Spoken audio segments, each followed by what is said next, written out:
The story begins at Tsurumi's diner. The main character is introduced by Tsurumi Asuta, a 17-year-old boy who studies in the 11th grade.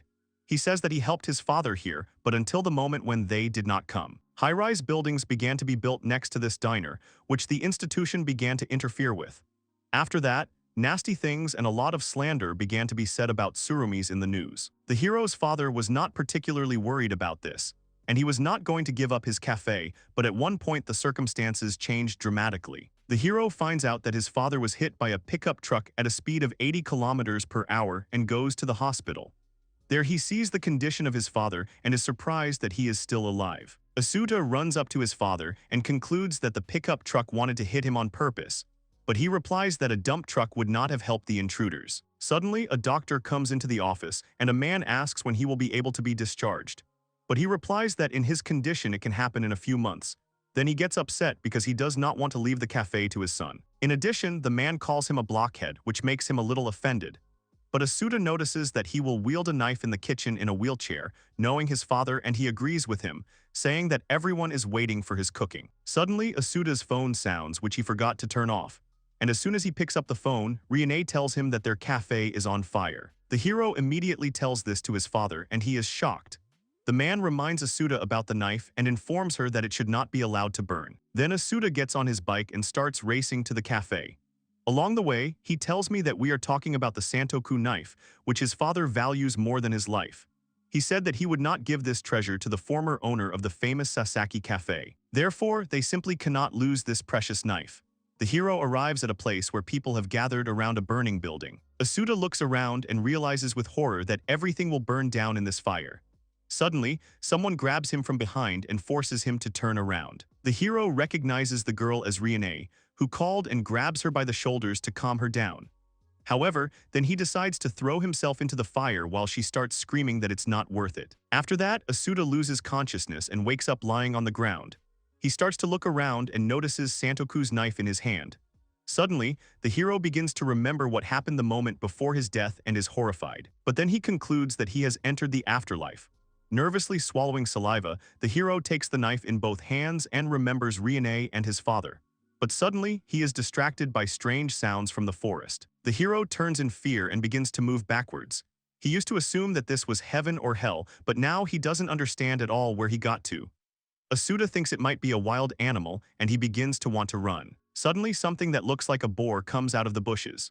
The hero is greatly surprised and assumes that it is a boar, when suddenly the beast begins to dig with its hind leg, preparing for an attack. Then he makes a dash towards Asuta, and he starts running screaming. But very soon he stumbles and rolling head over heels falls into the pit. Already there, he begins to experience pain and wonders. What is going on here? Then Asuta looks around and realizes that he has fallen into a trap pit, which turned out to be too deep. Then he starts screaming and calling for help with all his might, but even after that the silence remains unchanged. This makes the hero furious and starts shouting already that he is tired of everything and insults the one who made this trap. Suddenly, a woman's voice answers him, saying that he is very noisy. Asuta is a little scared at first, but then he begins to think that he is lucky and is happy about it. He says that he fell into this pit, assuming that it was an evil joke, when suddenly the girl says that she dug it herself, causing him surprise. Then she explains that it is a trap for catching jibe and asks if the hero can imagine how much effort she spent to make it. From this, Asuta concludes that he is to blame and decides to apologize. The hero informs that he is very sorry that he ruined her hard work, after which he asks the girl to help him get out.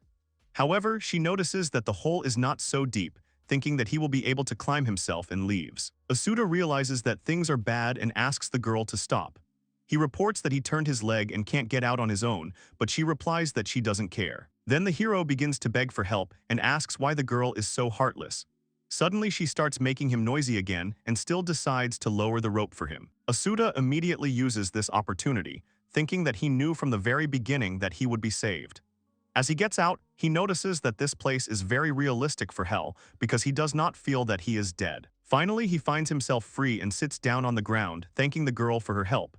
But when Asuta opens his eyes, he sees that she is pointing a sword at him with a serious look. She asks about who he is. The girl asks who the hero is, and he notices that this is a very unkind greeting. He reminds me that he has already apologized for Yama, but she says that he talks a lot and demands an answer from him. The hero begins to hesitate and decides to ask the girl to tell him what kind of place it is, since it does not really look like heaven or hell. Then she tells me that they are in the forest at the foot of Mount Manga. Then the girl adds that this is the western kingdom of Selva, the domain of Marquis Genos, after which she asks where the hero came from. He replies that he was born in Japan in Chiba Prefecture and asks if the girl knows about such a country. But according to her answer, she understands that she has nowhere to know since they are definitely not in Japan right now. Then Asuta notices for himself that a very unusual fragrance emanates from this girl. It is sweet as an overripe fruit, inconspicuous as a flower bud, calm as greenery, exuberant as spices, the smell of meat and fat. Suddenly, the hero notices that he is hungry, and a loud rumbling comes from his stomach. The girl immediately starts to get angry and asks what he is up to. The hero does not understand anything and asks her again, after which his stomach begins to rumble again. The girl decides that he is laughing at her and concludes that she is considered stupid. But Asuta explains that he is not laughing at her and says that she smells delicious. But she replies that she does not have food with her and notices that, thanks to him, she will not have prey. The hero reminds that he has already apologized for the pit, after which his stomach begins to rumble again. Then he realizes that this is the end and informs that he is not encroaching on the girl's territory and therefore immediately decides to go from here. Asuta realizes that no matter how much he apologizes, the sound of his stomach speaks for him and notices that the girl is already literally shaking with anger. Then he closes his eyes and decides to say goodbye to his apparently second life. Suddenly, the girl's face changes a lot and the sword falls out of her hands, which makes the hero decide to ask if she really feels bad. She says that she has had enough words and starts crying, but then realizes that she cannot remain silent. But suddenly the girl exhales and starts laughing. The hero begins not to understand her reaction, seeing that she was holding back her laughter. However, she then points the sword at him again and informs him that she will kill him. Asuta screams, asking why the girl wants to do this, after which she replies that she has never been humiliated like this and therefore promises to finish him off. Then the hero begins to apologize for hurting her self-esteem, explaining that his stomach is to blame for everything. Realizing that she needs to be convinced somehow, he asks not to kill him, saying he did not know where he was and how to behave. The girl says that she does not understand what he wants to say at all. She notices that he is clearly not from the Stone City and does not look like a man from the Western Kingdom, after which the hero reminds that he is from Japan. Then she suggests that he go to her apartment where he can tell everything. In addition, she promises to kill the hero and bury him if he refuses. Asuta asks if she is afraid to call him to her, but she replies that at night he will simply die in the forest without fire. Then the hero decides to introduce himself and is called Tsurumi Asuta, but the girl, trying to pronounce it, calls him Tsurumi Asuta. He repeats the correct pronunciation, but the girl pronounces his first and last name in a different way. In this case, the hero suggests that she just call him by his first name and asks what the girl's name is. She introduces herself to AI Foy, after which she turns her back on him. After a moment, she turns around and asks what he is waiting for, telling him to take hold of her shoulder. He is a little surprised, but AI Fa replies that time is a valuable resource for them and asks him to grab it. The hero fulfills her request, but after that the girl is embarrassed and pushes him away. Then she asks who allowed him to touch her breasts because she said to hold her shoulder, and he says that he understood. Suddenly, AI Fa notices that Asuta is hiding a blade at his chest, which makes him nervous. He begins to convince the girl that he is not going to harm her and asks her to relax. But she doesn't understand what she needs to worry about and tells him that he can put a blade in her if he wants. However, she then adds that in that case she will quickly slit his throat. Then the girl notices that they have wasted their time after all and says that if Jiba attacks them in such darkness, they will surely die. The hero remembers that this is the beast for which she made a pit trap and notices that it looks very much like a boar. The girl asks him again, and then he tells her that it is a black beast with big fangs. AI Fa confirms that it was Jiba and concludes that the hero has already seen him. He agrees with her, remembering that it was because of him that he fell into her pit. Suddenly he notices that the girl's cape looks very much like the fur of a Jiba, and she tells him that it belongs to a charming people who hunt these animals. Then she adds that they live by eating Jiba meat and sell their fangs and horns. According to Atsfa, the residents of the stone capital despise them and call them Jibagers, and the hero asks why such an attitude was formed. Then the girl says that the meat of the Jiba is quite tough and has a not very pleasant smell, and therefore those who eat it also acquire such an aroma. But the hero suddenly screams that she does not stink, but on the contrary, it smells quite nice. In response, AI Fa decides to remain silent while he continues. Asuta says that his nose feels it perfectly and assumes that this jiba is probably delicious because it looks like a boar and the boar itself is very tasty. Then the girl replies that the food cannot be tasty or cheesy, and the hero notices that this is quite harsh. For him, as a cook, although still inexperienced, such words sound like a challenge. After a while, they come to the right place, and the hero sees some kind of settlement. He immediately notices a pleasant smell and asks how many people live here. The girl says that the villages are spread from north to south, and there are about 500 people, and then adds that it takes half a day to walk from edge to edge. Suddenly, someone turns to her, which causes AI Fi to have a clearly non-positive reaction and makes the hero afraid. They are confronted by a guy who asks who is next to her, unattractively noticing Asuta's thinness. But the girl decides not to tell it and replies that it does not concern the guy, calling it Diga-sun. In response, he asks her a question, aren't the Sung ruling the lovely people? Because of this, it can be understood that he is not going to retreat. Then Diga approaches the hero and notices his unusual appearance. He asks what nation Asuta is from, but the girl again replies that it does not concern him. AI Fa remembers that she has no debts to the guy's family and adds that all his chatter is a burden to her, and therefore suggests that he disappear somewhere faster. Diga starts to get angry, but then the girl tells him to challenge her to a duel if he doesn't like something, because otherwise he'd better not show his face to her because he makes her uncomfortable. After that, AI Fa turns around and leaves, so abruptly that the guy jumps up. Then he starts shouting and calling her names, and in addition tells her to be careful and watch out for her head being split open from behind, confusing her with Jiba. The guys are leaving Diggy. The hero notices that it is better to keep good relations with neighbors, although later he admits that it is not for him to say this. Then the girl tells that this guy, on the night when her father died, made his way to her bed and tried to abuse her. Therefore, AI Fa beat him after that so that he could not stand on his feet and threw him into the river. But now, because she has disgraced the heir of the Sung, there is no place for her in the village. She calls Sung a serious opponent, and the hero decides to take back his words, saying that he should have been beaten. However, AI Fa replies that it doesn't make sense. Moreover, the Soons could have been completely expelled from the settlement after such a thing. The hero agrees with her, when suddenly a rumbling sounds from his stomach. The girl starts to lose her temper and asks if he did it on purpose and if he really wanted to swim. Sometime later, they come to a small house, and AI Fa tells Asuta to come in. When he goes inside, he is surprised to notice that you need to take off your shoes here. At first, the girl decides to cook a meal, since she is already extremely tired of the sounds of the hero's stomach, and he expresses his gratitude. Asuta starts to look around and asks if her family is at home, but she says that her father died, as she said before, and her mother died even earlier. Then she points out again that he is making noise and tells him to sit quietly, which the hero decides to immediately agree with. After that, the girl takes off her cape. Asuta notices that the smell has become even stronger, when suddenly the girl turns to him. He immediately jumps up, asking what happened. AI Fa asks me to tell you what he hides under his clothes, because it is customary for the forest people when someone comes to someone else's house. The hero begins to take out a knife and asks if it is necessary, but the girl replies that it must be done since he stayed the night there. Suddenly, he realizes that he may be here precisely because of Santoku's knife. Then Asuta decides to hand the girl a knife and informs her that this thing is very important to him. He asks her to treat him carefully, and she says that she never treats things with carelessness. Suddenly, she assumes that this blade was given to him by his parents, and he confirms her guesses. Then AI Fa falls silent. Then she steps aside and says that people who spit on the family do not exist in the diligent people. After a while, the girl comes out with a pot in her hands, and the hero jumps up at the same moment.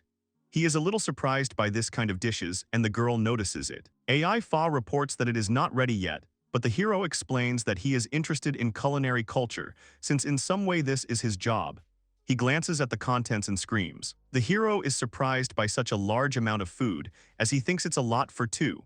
But the girl does not understand him and informs him that she does not know what he is talking about. Then she pulls a piece of meat out of a pot of boiling water, when suddenly Asuta notices that it is covered with spices and assumes that it is jiba meat. Despite the fact that the dish looks quite harsh, at the same time it is quite an appetizing appearance. Suddenly the girl notices the expression on his face and turns around, not quite asking why he is smiling. From this, Asuta is distracted by her and replies that the dish just looks delicious. However, she, gritting her teeth, reminds that there is neither tasty nor shoddy food.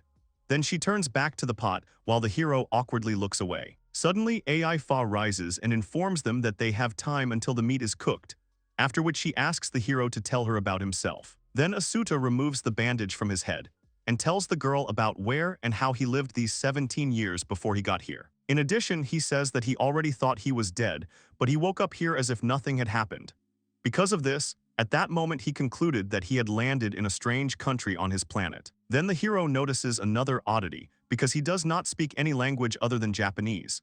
But he can communicate with AI Foy despite the fact that she has never heard of Japan before. In response, the girl decides to remain silent, after which Asuta asks to tell him at least some clue about where he is.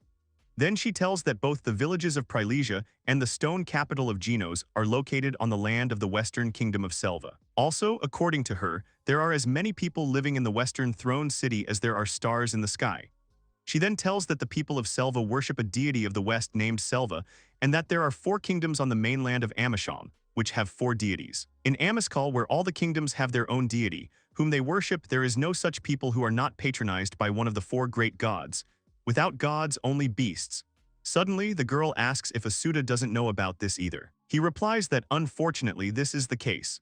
He suggests that it could be a tribe unknown to him and a boar not listed in Japanese reference books, although this is very unlikely. However, Asuta has already made a conclusion. He realizes that this is not the world he lived in before. Suddenly, the hero turns to AI Fee and asks if there was anyone else who said that he died and appeared in this world, but she replies that she has not heard of such a thing. Then Asuta concludes that he must have been thrown here from a completely different world. It's like he fell out of the sky, and by some misunderstanding, Japanese is also understood here. The hero immediately begins to realize that he will no longer see either his father or Riene. He will not give them the knife either, and there is no question of returning to his world at all. He believes out of his last hopes that he just hit his head and sees nonsense because he was left here alone. This fact is very scary for him to realize. Suddenly, he is distracted by a girl who reports that she has figured everything out, after which she notices that the meat has just been cooked. She lifts the lid and the hero sees a lot of scale there. He asks if the girl heard what she wanted, and she says that she realized that the hero either came from another world or just turned out to be a madman who is sure of it. Asuta assumes that since she understood this, she believed him, since her gaze at that moment was quite serious. Then she says that the hero is definitely not lying, and therefore concludes that he is just crazy. From these words, he calms down a little and decides to express gratitude, looking at how something is happening in the pan. The girl begins to be perplexed by the fact that the hero was glad that she called him crazy, but he replies that this is not so. Asuta explains that he was glad that she believed the words of a weirdo she met for the first time in her life, even though she thinks he's crazy. Then AI Fa asks what he will do next, and the hero replies that he has nowhere to go now and that he has not thought about it yet. After that, she wonders if there is a way to return back to his world. But he reminds me that he doesn't even know how he got here, let alone to return back to his world. Suddenly, he is distracted from his thoughts and notices AI Fi's displeased look. Asuta asks her to tell her right away if he is in the way, after which he promises to leave immediately. But the girl understands that he does not know how to spend the night in the forest, and either Jiba or Munto will eat him there. AI Fa sums it up by saying once Diga saw them together and that the hero doesn't even know about the 4 great gods.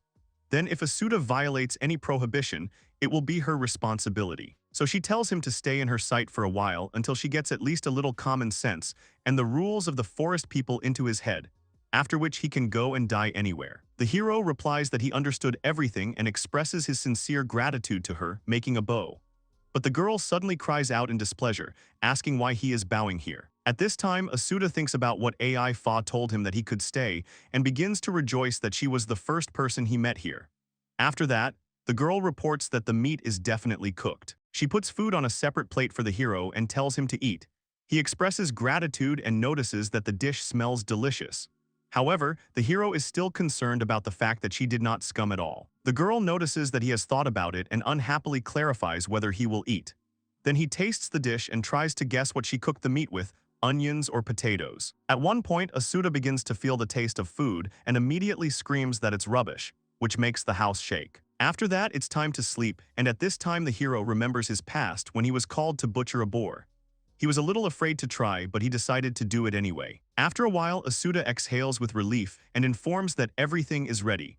while his father replies that they have already cooked the boar stew. Asuta asks if this is really made from what he sliced, which in response he is called silly since the meat needs to be aged for several days. After that, the guys start eating. The hero screams that the dish is delicious and there is no rotting smell in it at all. Then his father adds that it is not greasy at all and it is easy to eat. Suddenly, Riene asks if they will eat the meat that the hero cut, but in response, he promises to cook her a deer. The girl says that she feels sorry for the deer, but then she is asked a counter question about whether she feels sorry for the boar. The hero remembers how good that boar stew smelled, which he ate on a hike, while Ai Fa is trying to bring him to himself. He realizes that it is getting very noisy when suddenly he gets hit. The girl informs him that if she allowed him to stay, it does not mean that he will eat for free, and Asuta agrees with her. She then gives him dried jiba meat as breakfast and tells him that as soon as he eats, they will leave the house immediately. But when the hero tastes the meat, he realizes that it does not chew at all and even the blood has not been drained properly, which is why he calls it disgusting. But then he notices an irritated and frowning face, which makes him try to eat everything quickly. Suddenly, the hero turns and sees a pot. He remembers that last night's dinner was something. That meat smelled like a beast, was tough and sticky with fat. The girl cut the onion, but it was just there and did not affect the taste in any way. The potatoes were heavily overcooked, which made them melt like powder, and there was only black pepper from the seasonings. The hero mentally called it torture, although the smell of the dish was very pleasant. While he was trying to stuff it into himself, the girl thought that he was not full and offered to pour him more. But suddenly, Ai Fa's cry for him to chew faster distracts him from his thoughts, which makes him hurry up. Then the girl informs that before the sun rises high into the sky, you need to have time to collect the yard and piko leaves. He replies that he understood and asks Santoku about his knife, and Ai Fa remembers about that blade. She tells him to go to the storeroom and get it. Then the hero goes there, and when he goes inside the room, he notices a strong smell of spices. He immediately finds a knife and also notices a leaf that looks like raw materials for spices. The hero begins to look around when suddenly a girl calls out to him. Ai Fa starts shouting at him to move as they have already spent a lot of time. Then she reminds them again that they need to hurry up when suddenly she notices that they are not listening to her. The girl sees that he is staring at the groceries. Then she asks why he is looking at the pantry since he is not going to eat it anyway, but the answer is that he tells her that he is the son of a cook. Suddenly he realizes that he wants to tell her something, despite the fact that this girl does not care about the taste of food at all. However, the hero decides to do it anyway. He decides to ask her to let him cook dinner for her from that evening on in gratitude for sheltering him. But at first, he gets silence in response. But then she asks him again, displeased. The girl concludes that the hero wants to thank her for what even a child can do, after which he calls him a fool and asks him to stop generating such ideas. Asuta begins to deny this and convince her that the cooking he knows about is very different from the local one. But Ai Fa calls food only a means of survival, which the hero also begins to deny. He says that this is not only a remedy and asks her to test his culinary skills, as it may benefit her a little. Then the girl decides to put up with it and tells Asuta to do as he wants. The hero gets permission to cook. The girl notices that he has made a very pretentious statement and informs him that he will not be well if this turns out to be a childish prank. He rushes to her, asking what she means, but Ai Fa tells him to go. Walking through the forest, the hero begins to feel the heat and suddenly looks at one plant. But the girl replies that they do not need it since the piko leaves grow on the riverbank. He agrees with her, wondering how she noticed that he stopped. Asuta concludes that piko leaves are the raw material for black pepper, as he saw them dried in the pantry. Ai Fa agrees with him and tells him that the meat is rubbed in, that it did not rot, but the effect lasts only a month. Then the hero approaches another plant and asks if these fruits are used for anything, when suddenly the girl tells him to take his hands off. Asuta immediately freezes, and she informs that it is forbidden to take away grace from Mount Malgi. The girl tells them that they can only collect inedible grass for themselves, since Malga Mountain and the forest nearby are the land of the Western Kingdom of Selva. Then she says that the lovely people originally lived in the southern kingdom of Jagal from where they escaped. Here they were allowed to settle on the condition that they would hunt jibe, so they became a people of eating jib. The hero realizes that jiba is rather perceived as a pest, when suddenly Ai Fa calmly informs that if he violates the ban, he will be scalped, which makes him afraid. After that, they hit the road again. The guys approach the riverbank, and the hero notices that there are no plants here. Suddenly, the girl comes forward and tells that before looking for piko leaves, you need to take a bath. The hero falls into a stupor and concludes that they do not need to come here, but suddenly, Ai Fa turns to him and asks him to hold her things since she is all sticky with fat. The The girl begins to take off her clothes, while he asks her to stop. He is surprised that even here the matter has acquired an obscene character, when suddenly the girl decides to say just in case, that you can't look at an unmarried woman without clothes. Then the hero closes his eyes, but suddenly he realizes that he can probably look at a married woman and immediately bulges his eyes. From these words, the girl becomes dissatisfied and simply asks him to watch while she washes so that no one sneaks up from behind and not to look here. The hero has no choice but to just sit and wait, since the girl told him not to look, and her things are so heavy that you can't move your legs. Then he glances at the rock and realizes that it is very disturbing to him, since it was behind it that AI Fa went. Asuta thinks that if he sees her without clothes, he will be promised paradise on earth, when suddenly she notices something. Suddenly, a girl screams, which distracts the hero. He immediately jumps up and looks out from behind the rock, asking about what happened and asking her to answer. But without receiving an answer, he realizes that something has happened, and therefore decides to go to her. The hero informs that he will have to look at the girl despite the fact that she told him not to do it. Looking at the river, he does not notice AI Fu and is horrified to conclude that she was swept away. Then he decides to save her, when suddenly the girl emerges from the water and tells him not to approach. At the same moment, a large snake appears from under the water, grabbing her. The hero is frightened by this sight and notices that the beast has wrapped its left arm around him. Asuta gets hurt, but he decides that this is his chance. The hero informs the girl that he will pull her out of the water with a snake and tells her to get ready for a push. He lets the snake wrap around his arm even more, after which he makes a swing and hits the beast and the girl hard against the rock, forcing him to release her. The hero begins to rejoice that the snake has crawled away and rushes to AI Fi.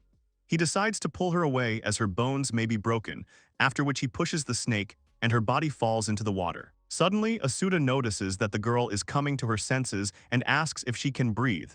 She replies that she only took a sip of water. At this time, the hero is staring at her breasts, although he understands that he can be killed for this, when suddenly the girl pushes him away. Then she grabs a knife and Asuta asks her to stop, saying that he did not look at anything and did not see anything. But in the same second, he gets hit several times and falls to the ground. When he opens his eyes, he sees that it has become dark and begins to hear AI Fi's voice. She realizes that he is alive and tells him to get out quickly. Then the hero gets out from under Jiba's body and realizes what happened. The girl tells him that the beast was behind him and tells him to always be on his guard. Asuta looks serious and agrees with her, although he does not like the fact that she teaches him while completely naked. But the girl again asks him not to look at her, as another time she may gouge out his eyes for this. However, since he saved her today, she decides not to do so, in response to which Asuta also decides to thank her for saving her. When AI Fa gets dressed, the hero informs them that they now have a fresh jib.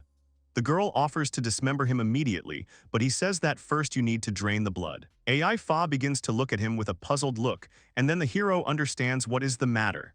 He says that the stink of meat is the stink of blood, which just needs to be drained, but the girl replies that the blood will flow from the meat. But then she declares that in any case they will only carry their hind legs and is going to cut them off. The hero immediately stops her and asks her to let him do it. At first, the girl falls silent, but then she agrees. Asuta understands that he is facing a difficult task, since draining blood is not easy. It is necessary to cut the aorta or carotid artery while the animal's heart is still pounding. Besides, this is not a boar and the structure of its body is not yet known to the hero. Then he turns to the blade and asks it to achieve the goal. Suddenly, blood begins to pour out of the beast's body and the hero realizes that he has pierced, which he screams about. The girl begins not to understand why he is doing this, since they only need the hind legs of horns and fangs, but Asuta calls this waste. He decides to make sure that she tastes a lot more delicious and not just the hind legs. Then the hero realizes that the animal has expired, which means that evisceration can begin and begins to extract the insides, trying not to damage them. After a while, Asuta finishes and informs the girl that he wants to take the whole body of Jiba home, waiting for her approval. But then he asks her to wait to build a special structure. A little later, when she sees what the hero has done, the girl screams in delight and says that they will drag it together, which he is not happy about. Panting from the effort, Asuta suggests that now they can do different things since they now have a skin. The girl asks about what things can be done, and he gives an example of her robe. Then she calls him a fool and tells him that leather dressing is the work of women, and fur, moreover, can be bought for Jiba's fangs. The hero decides that women are also hunting Jiba, and AI Fa calls him a fool again since there are no such women. Asuta begins to wonder looking at her, and the girl tells that she is, first of all, the head of the Fa family and learned hunting from her father. Suddenly, AI Fa notices that the hero has been out of breath for a long time and offers him a rest if he feels unwell. When suddenly he screams that he is not such a strong monster like her. Then he asks not to force him to remember that image dear to his heart and offers to continue walking, but the girl says that now she wants to find out what kind of image it is. After a while, he sits down on the ground from extreme fatigue. He remembers that in the end he also had to go for the Pico leaves. Suddenly, the girl notices with displeasure that he is even weaker than a woman. From this, Asuta first falls into a stupor and then begins to laugh.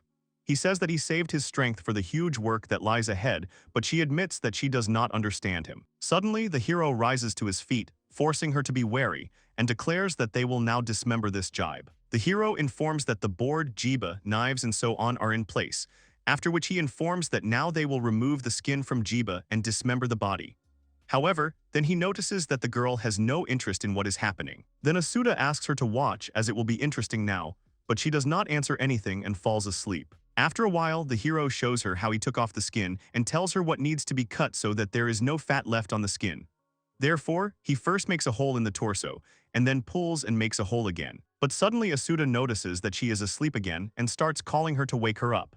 From this, the girl screams that she is not sleeping and immediately attacks the hero. Then the hero realizes that after such an incident, anyone will get tired and decides to remove the fat stuck to the knife before cutting the meat. But suddenly he realizes that he also really wants to sleep, which makes his eyes bulge. Now he needs to finish the butchering, otherwise his valuable meat will spoil. However, despite this, Asuta decides to do everything for the sake of a delicious dinner. First, he sticks a knife into the inside of the hip joint and turns the joint out, which already turns out to be hard work. Then the bones begin to appear, which means that you only need to trim the veins and tendons. His strength is already running out, and the hero is attacked by drowsiness. In addition, the girl also looks very obscene, which is why Asuta decides to devote himself entirely to cooking and creating food, discarding everything.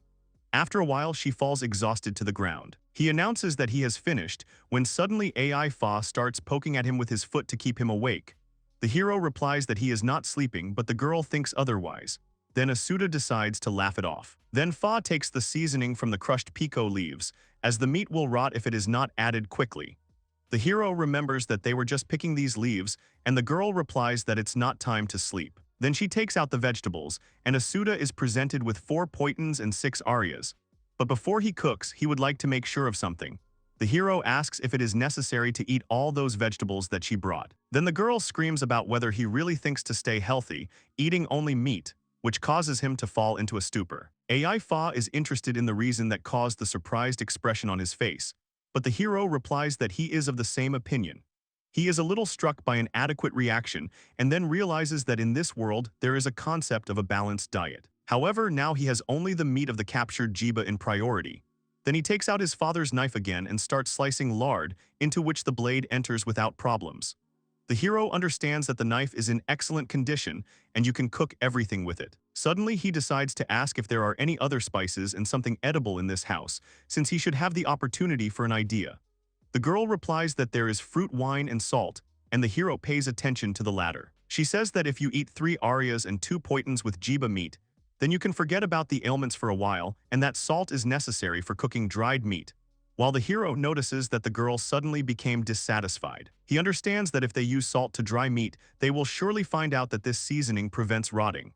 At this time, AI Fa leaves and returns, taking salt with him as well as fruit wine. The hero takes a large sheet and when he unfolds it sees blue rock salt. The girl tells him that it is necessary for the exchange and that such an amount is enough to buy the horns of 1 jiba, after which she asks him not to use salt in vain. Then Asuta understands why her mood has deteriorated and promises that she will use salt carefully. Although, to tell the truth, he also wanted to try fruit wine. But suddenly he notices that the girl, as if nothing had happened, starts drinking wine from a jug and screams. The hero asks if it's too early to drink wine at that age and assumes that she does it out of desperation, but she replies that she is 17. Then she adds that she is free to decide whether to drink or not, and Asuta remembers that this is not Japan. He assumes that the calendar is different here, and that the girl did not live exactly as many years as she said. But then he screams that they are the same age, although the girl does not understand why she needs this information.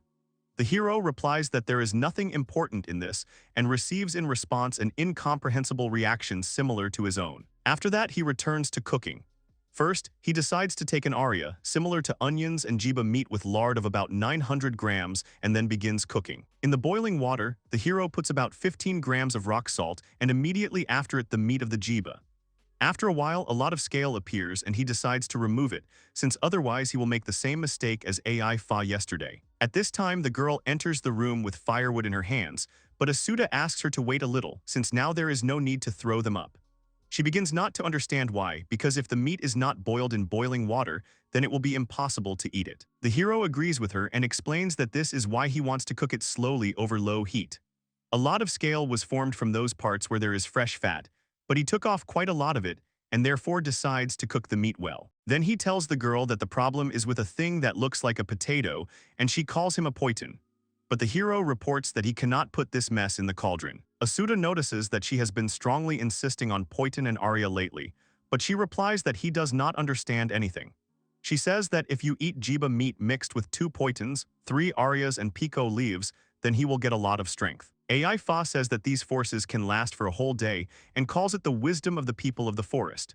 At this time, the hero notices that this is just like the diet of sumo wrestlers. Dried meat in the morning and absorption of all the necessary nutrients in the evening. Then the girl decides to ask when it will be possible to eat since she is very hungry, and the sun has already set, and the hero replies that very soon. He goes to the pot and informs her that more scum will appear very soon, which makes the girl change her face. She asks if it hasn't boiled, but Asuta replies that it hasn't and decides to scale it again. Then he tells me that after that he will add the aria and cook for about an hour. AI Fa asks again if this is really necessary, and the hero replies that yes. He says it takes about 2-3 times longer to cook compared to yesterday, which is why the girl falls to the ground. From this, the hero begins to be perplexed and apologizes to her. But the depressed AI Fa begins to crawl on the ground and say that she said that she trusted him and was responsible for not bothering to find out the details. Asuta realizes that she is very hungry since she is so desperate, but still asks her to wait a little longer. He is filled with confidence and promises to treat her to a very tasty dish. Then he adds more firewood and the water begins to boil, after which he adds more pico leaves. Finally, after some more time, the hero informs that the hibi soup is ready. He introduces this dish to AI Fi and says that this is what she has been waiting for, asking her to eat as much as she likes. The girl notices that he did not put the fountain, but the hero asks her to just try. After that, they sit down and start the meal. The hero stays here and realizes that he has achieved what he wanted. He made a fragrant soup where spices are perfectly combined with meat. But then he glances at the girl and gets silence in return. Then the hero decides to gather his courage and try the meat of the jiba.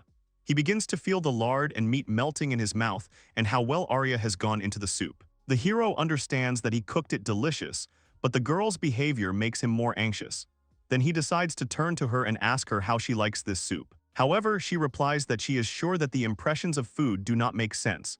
Then he notices that he spent a lot of time cooking and asks if it was really pointless. The girl replies that for her food is a means of survival, which cannot be tasty or cheesy.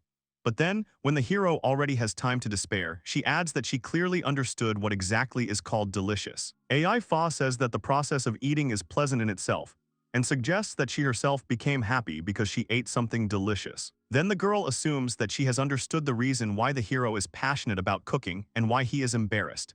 Then, for lack of suitable words, she admits that he is right. Seeing the expression on Asuta's face, she asks him not to make such a face and informs him that he got a delicious dish. But he expresses gratitude and understands that he wants to get the girl's recognition of his existence because his heart is on fire. 4 days have passed since that moment. Now the biggest difficulty is that he couldn't cook the poiton properly. He collects firewood and herbs until noon, and after that he studies the fountain with the permission of AI Fi. Asuta is limited to using 1 poiton per day. Then he tells me that if you cook this plant, it becomes soft, if fried it falls apart, if fried in oil, it becomes powdery lard. But then the hero adds that poiton is also bitter and does not understand what to do with it. Suddenly he gets hit by AI Fi. She tells him to shut up and he apologizes, congratulating her on her return. It turns out that while he is cooking poiton, the girl goes hunting. She informs him that she wants to give him something, and the hero receives clothes and a dagger. The girl says that her father left these things to her, and the hero begins to doubt whether to accept them. Then she reports that she feels shame on the riverbank with him, that is, at the washing place. Seeing that he did not understand, she tells him that he stands out in his snow-white clothes, and says that this is why she is ashamed of him. In the end, the hero decides to accept it and promises to treat her carefully. But the girl perceives this as foolishness and asks if he has figured out how to make poitin delicious. Asuta replies that there is no progress at the moment and decides from that day on to use less poitin, since the girl allocates valuable products to him, but he could not do anything. But she says that this is impossible since there are 2 poitins and 3 arias, so as not to catch some kind of illness. The hero notices that she is very healthy and assumes that this is due to a proper diet. Then an epiphany comes to him, and he realizes that if we assume that Arya is an onion, then there is one missing element of nutrition. The girl does not understand his reaction when suddenly he rushes into her arms. The hero calls the girl the best because thanks to her he found the answer. The hero understands that poitin is a grain. He doesn't want to think that AI Fa doesn't get carbohydrates and remembers that this plant tasted like flour. Then he concludes that poitin is a potato-like cereal, but he cannot be sure of this and decides to conduct a test. He's going to make a new poitin dish. Asuta recalls that after he spontaneously hugged the girl, she beat him pretty badly and then went hunting. The hero thinks about the fact that the poitin loses its viscosity when boiling and dissolves in water, and concludes that it is already flour dissolved in water, deciding that it is necessary to make just flour out of it. He cooks the poitin in a small amount of water, which turns it into a gel and puts it in the fire, leaving it to dry in the sun for an hour. After the mass has solidified, the hero crumbles everything into flour and decides to dissolve it in water. Then he puts it on the fire and gets a kind of wheat flour, which can act as a thickener. In this case, he decides to challenge what he hesitated before, but then wonders, will AI Fa be happy? When she returns, he informs her that he is going to challenge a new dish, but she tells him to do whatever he wants. After that, she moves into the sleeping Buddha pose with an angry look, which is why Asuta decides to defuse the situation. He tells her that he is trying on her father's clothes, but AI Fa replies that it does not suit him. Then the hero just starts cooking. He takes out the ingredients and discovers that the meat has not deteriorated in 5 days, which is surprising. Then the hero starts cutting and glances away. Asuta replaces lard with butter and toasts the sliced Arya, suppressing the fruit wine. At this time, the girl is watching him closely. Then to the toasted Arya and minced jiba, he adds salt, pico, and magic extract. The hero adds a decoction of poitin as a thickener and begins to knead the mass.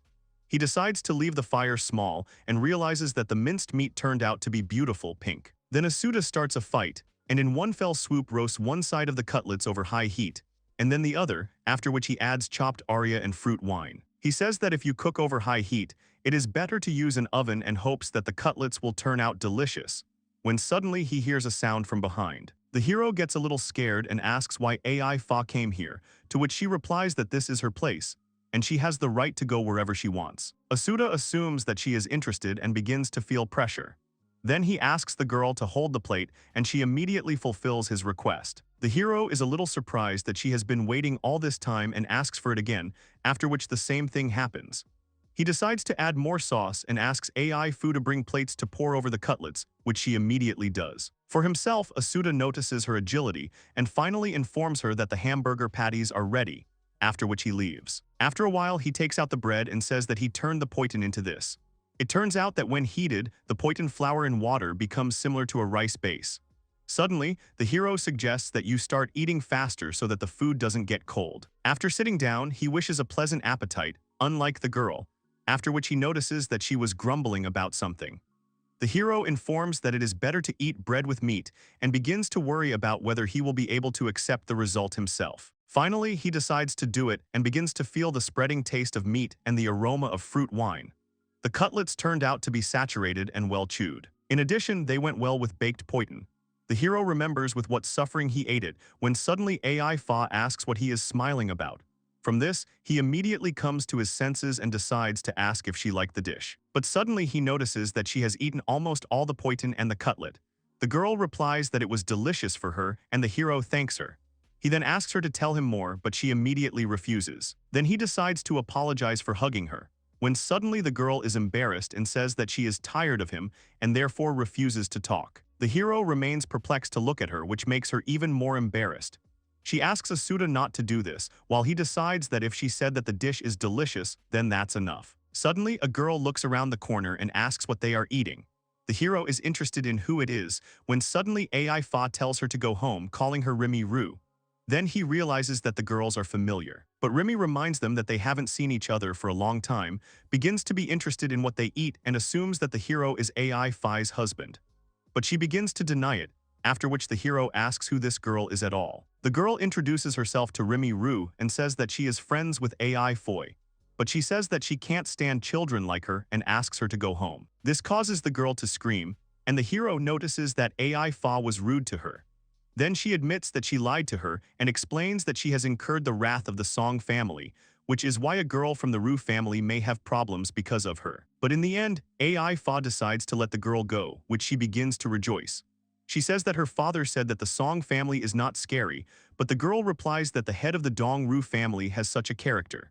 At this time, the hero does not understand what the conversation is about. Then he decides to remind himself, and Remy tells him that her father told her not to approach such a suspicious person. But Asuta notices that she approached him anyway, and she explains that in Juru Fa's robes he no longer looks like an outsider.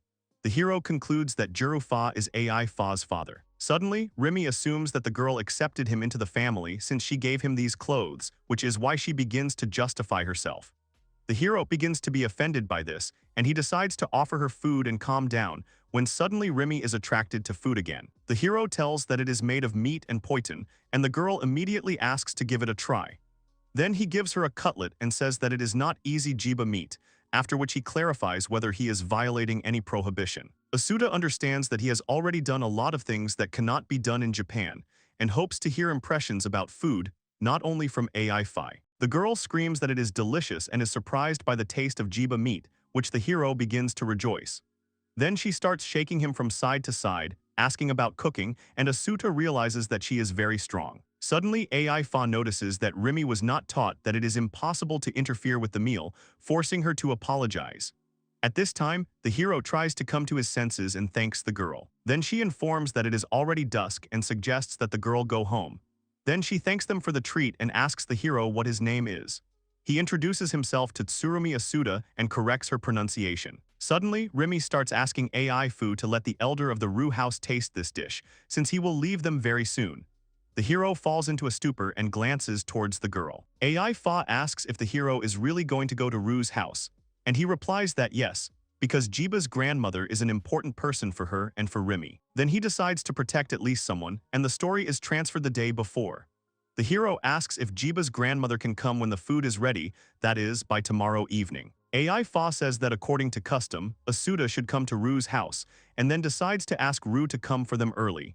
She agrees and thanks for the reception. Suddenly, the hero notices that the girl has become gloomy, and she tells him that she also wanted to help Remy, but at the same time admitting that she wanted to refuse. Then he asks why she didn't do that. AI Fa says that 2 years ago, after a quarrel with Diga, she received an offer from the head of the Ru house to join their family through marriage. But she refused because she wants to live the life of a huntress.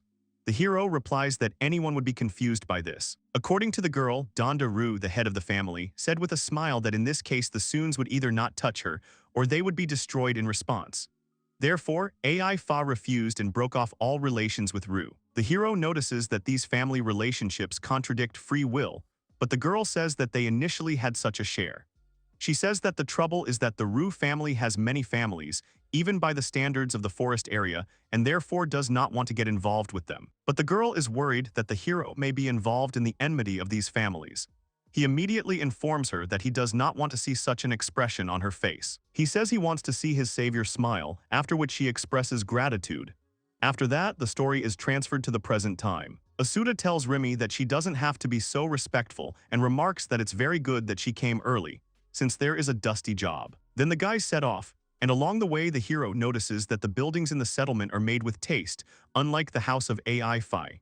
Remy says that there are now 13 relatives in Ru's house, which he is surprised at. Asuta assumes that he will be able to find dishes for so many people in their house, since he was allowed to use the utensils, and the girl agrees with him. Suddenly, AI Fa gives her his dagger, which makes the hero start to wonder. But then Remy says that he will have to do it before entering someone else's house. When they arrive, Asuta falls into a stupor, and AI Fa remembers that he has not seen any women except her and Remy. After that, he is introduced to Tisho Shinru, the wife of the previous head, Vina, the eldest daughter, and Riane, the second oldest. The name of the latter seems familiar to the hero and makes him remember the past. He turns to Rione from his family and apologizes to her for promising to cook her a boar stew, but in the end he could not keep his promise. Then, while everyone around him is actively communicating, Asuta remembers his father. He apologizes to him for leaving him alone and even so upset. This almost makes the hero start to cry when suddenly someone distracts him. Suddenly, he notices her gaze on him and tells her that this was the name of one of his acquaintances, although she notices that he is sad and assumes that it is because of her. Asuta denies this, saying that this is not the case at all, when suddenly Remy informs him that she introduced all the ruse to him, and he is surprised that everything ended so quickly. Then the girl decides to introduce herself and the hero. She then informs them that today, at Remy's request, they have come to use the hearth of the Rue house. Then Tisho Shchin greets them and informs them that he will help the hero with the Rione in order to learn how to cook it. Suddenly, Vina turns to him and asks if he was born in another country, and clarifies the reason why he does not tell about his place of birth. He decides to tell them that he was born in Japan and that he had not heard of the mainland Amishon. He suggests that it may be difficult to understand while the girl is thinking about it. Suddenly, she calls him a foreigner who does not know about Ameskal, right in the middle of this continent, and smiles a little, expressing doubt. After that, Remy invites everyone to the hearth, and the hero, as soon as he enters the room, immediately notices the hearths for frying meat and for cooking. Entering the house, the hero decides to use their hearth, when suddenly Rione asks if he is not going to cook meat since he wants to cook it softer for Jiba, as she heard. He notices that she is perceptive. Then the girl tells him that she heard that the guys would bring their meat since the family had already cooked their own. But he replies that something remains a mystery to him. He clarifies that he is talking about the decorations on their neck made of 3 kiba fangs. Then Rione says that it is a blessing for health, so that women do not hunt. The hero concludes that this is not just a currency, but something like an accessory. Suddenly, he is distracted by the girls who bring the poitin.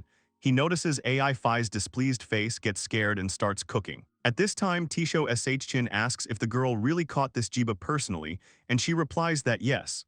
Then the woman admits that she can't imagine what it's like, but AI Phi says that her father taught her hunting and survival. After that, the woman assumes that she will die alone, since she does not need anyone, and concludes that the Phi family will soon disappear if she does not have children. At this time, Remy asks if there is enough water in the pan, and the hero replies that this is exactly what is needed. He cuts the meat and turns around to see what mood AI Phi is in. Seeing her unhappy and sad face, he immediately begins to worry about what happened. But then he pulls himself together and goes back to cooking. The hero notices that the poitin has been boiled and says that if it is digested, it will become like glue. He then adds that Rione cooks as if she had already done it, and she says that she has tried many ways to make it easier for Jiba to eat. Then Asuta decides to entrust it to her and tells her the recipe. He then takes out the meat, but Remy reports that she has never seen such a thing. Then he tells me that this is meat between the shoulder blades of a jiba. Tisho Shin tells the girl that the family has only legs, and this is a novelty for them.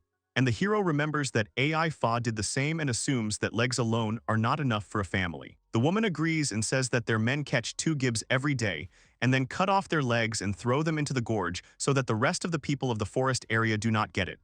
There, these remnants will be eaten by Munto, who will return Jiba's soul to the forest. The hero says that the rest cannot be thrown away, and Tisho Shchin adds that because of this, a people without pride can be born, who will extract the meat of the jibe without strength. Then he notices for himself that everything here is harsh in terms of customs and informs that he is going to chop the meat.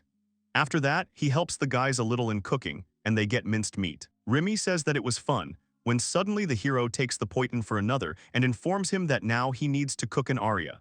Then he wants the girl to take him to the pantry and decides to ask AI Fu to help him. Once there, he calls the room a food treasure trove. The girl points to Arya when suddenly Rione approaches the hero and offers other products. However, he decides to refuse, after which he remains alone with AI Foy. The hero thinks about how she felt when she saw the pantry and invites the girls to return. But suddenly, AI Fa starts to hear someone's voice, which sounds very aggressive. Remy runs out to meet Donda's father, and Asuta realizes that this is the one who started the conversation about the wedding with AI Foy. Suddenly, the man notices him and recognizes him as a stranger who has rolled into Fa's house, noticing that he is indeed Snow White, as rumor has it. The hero also recognizes in the man Donda Ru, whom AI Fa was so afraid of, and persuades himself not to be a coward. The man calls the girl the one who tarnished the honor of the House of Ru and notes her bravery since she dared to reappear with a stranger. Then he asks if she wants to continue to show her contempt for them. when suddenly Rimi screams that she already warned that they would come to cook food for the elder, to which Dondo gave approval. But the man explains to her that if they, being jibagers, stop eating jiba, then they will come to an end, which the girl begins to object to. Suddenly, she is interrupted by a guy who says that even though their father is kind, but not always and everywhere, in response to which she asks him to shut up, calling rudo. The hero says that he has no malicious intent, and he came to them to cook food that will help Jiba-ru, as Rimi said. He then introduces himself as the hearth keeper from Fa's house, which shocks AI Fa. Then Donda tells him to hurry up, calling him a kid. He returns to cooking and prepares the last cutlet, asking for the remaining dishes to be served on the girl's table. He is still afraid to look AI Fi in the face, because he just had a pathetic conversation with the head of another family. Suddenly, Rione announces that the table is set, and everyone is gathered in the hall. Then Asuta decides to enter there and sees a bunch of people in the room, including the emaciated Jiba-ru. They begin to say a prayer, and he notices that AI Fa was doing the same, concluding that he did not hear then that she was thanking him. As a result, the hero realizes that these are the same people, although they are slightly different from him. Therefore, he concludes that they will never leave their family in trouble. At this time, Rione is trying to feed Jiba-ru a cutlet, when suddenly the food falls apart a little. Jiba-ru remains frozen, which causes the hero to fall into a stupor. The girl begins to worry about her, while Donda says that such a soft porridge of meat cannot be called food, offering to give it to Munto. Because of this, Grandma can't stand it and gets to her feet, although Rione asks her not to. The man says that she is probably also angry at the hero, when suddenly she turns to him. Jiba-ru calls Donda a child who has not changed even after many years. At this time, the others are shocked that she got up and started talking. Jiba adds that what a man does not like should not be disliked by everyone, since this is the mindset of a child. After that, Rione finally persuades her to sit down. Grandma admits that she is no longer at the age to do so and returns to the hero. She asks if it is possible to continue after she has eaten, and of course he agrees. The girl finally gives her a taste of the cutlets, and she says that thanks to the hero she remembered the old days when they were not yet called the people of the forest, but were part of the Jagal people. She says that in the south they lived happily, picking fruits and eating lizards. However, then there was a war, the forest was burned, and they were exiled to the forest in the west, like Jiba Jora. According to Jiba, the mountain did not bestow mercy on them, and one by one they died of hunger.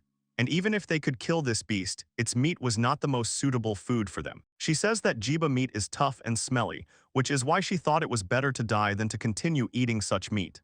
Then Jiba-ru thanks Asuta, because thanks to him she remembered the joy of eating. The hero begins to dismiss these words, saying that he just showed how to cook, when suddenly his grandmother decides to bless him and gives him one fang from a necklace. He is about to give it up, since Jiba received this fang from her family, but suddenly Rione whispers to him to accept it as payment for today's work. Then everyone else decides as well, blessing the hero, giving him one fang but except for one, and Asuta gets a lot of Jiba's fangs. Then Donda tells him not to get too cocky because he doesn't care what others think about it.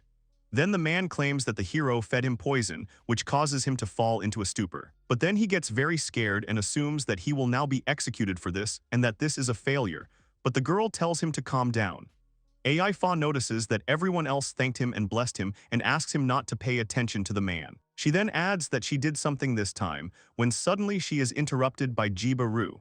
She asks the girl to come over to take a closer look at how she has grown up. When AI Fa approaches her, her grandmother admires how beautiful she has become and informs her that she looks very much like her mother. This girl is covered with emotions, and she begins to cry with feelings. She admits that she feels guilty for not communicating with Jiba-ru all this time, in response to which she asks her not to worry and begins to calm her down. She suggests that the girl talk slowly since they have time. At this time, the hero exhales with relief, thinking that AI Fa's relationship with the Ru family has improved at least a little, when suddenly a guy turns to him. He notices that it is getting late and offers him to stay overnight. After a while, Asuta goes outside and tells that he was told that there is one hut that is vacant.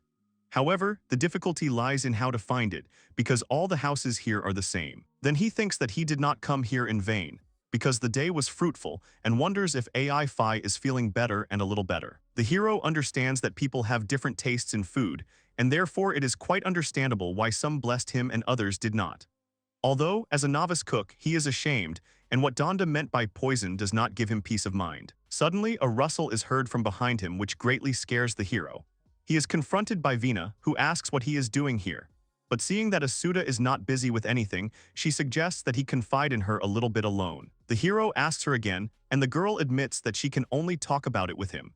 He remembers that her name is Vina Ru and notices that she does not look like a bad person, which makes him begin to not understand why she had a conversation with him. Suddenly she turns to Asuta and asks if he knows a way to escape from the forest and live in the world outside.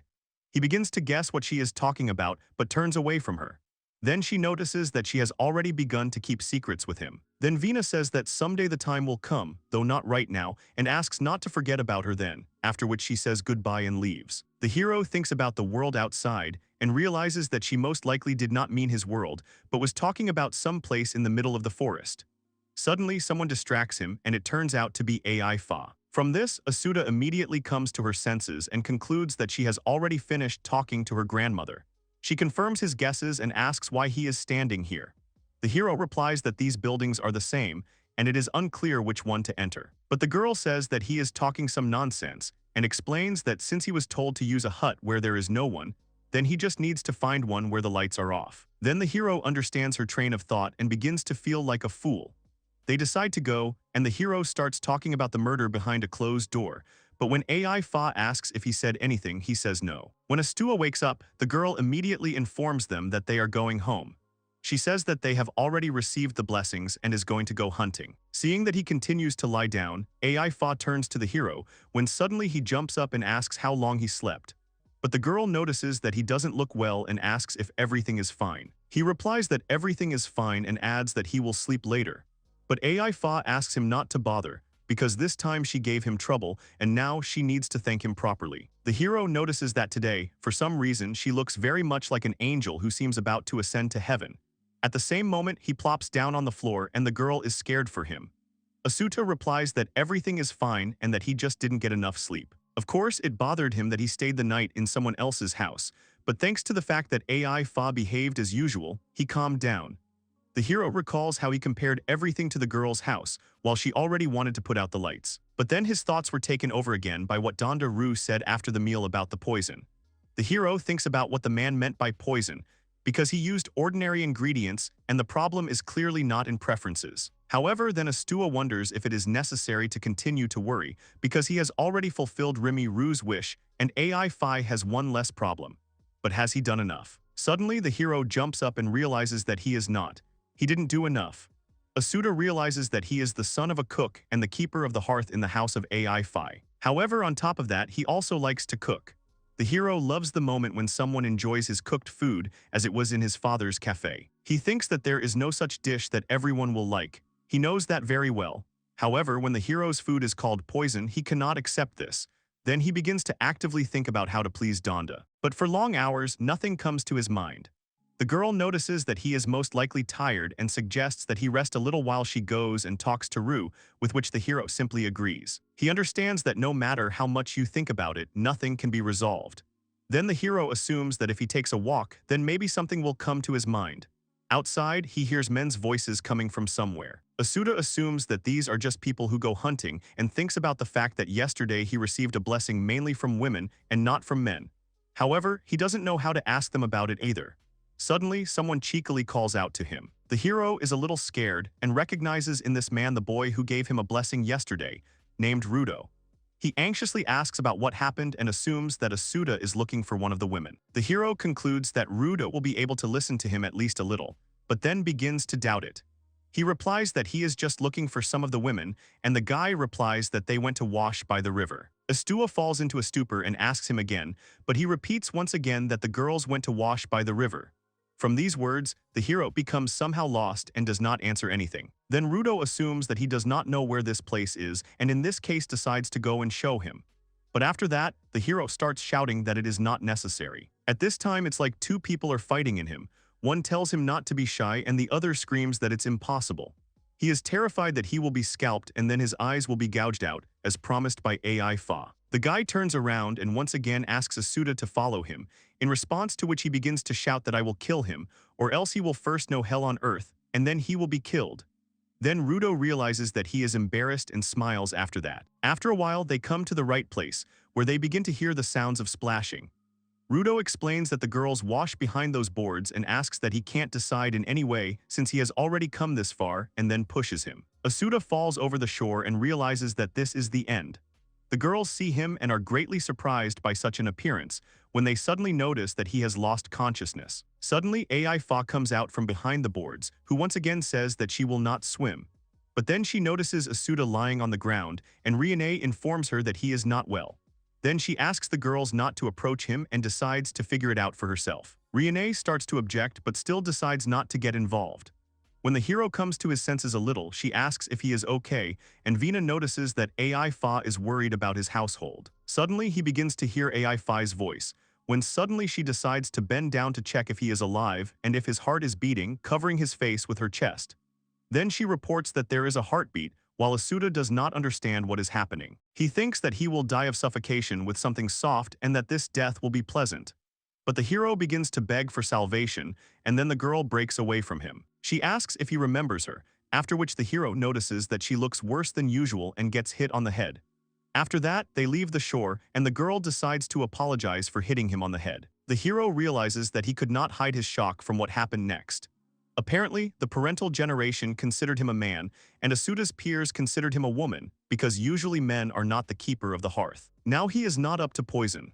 The guys sit down under a tree, and the hero asks what AI Fa wants for dinner tonight. The girl replies that she wants cutlets, but he says that she always asks for them.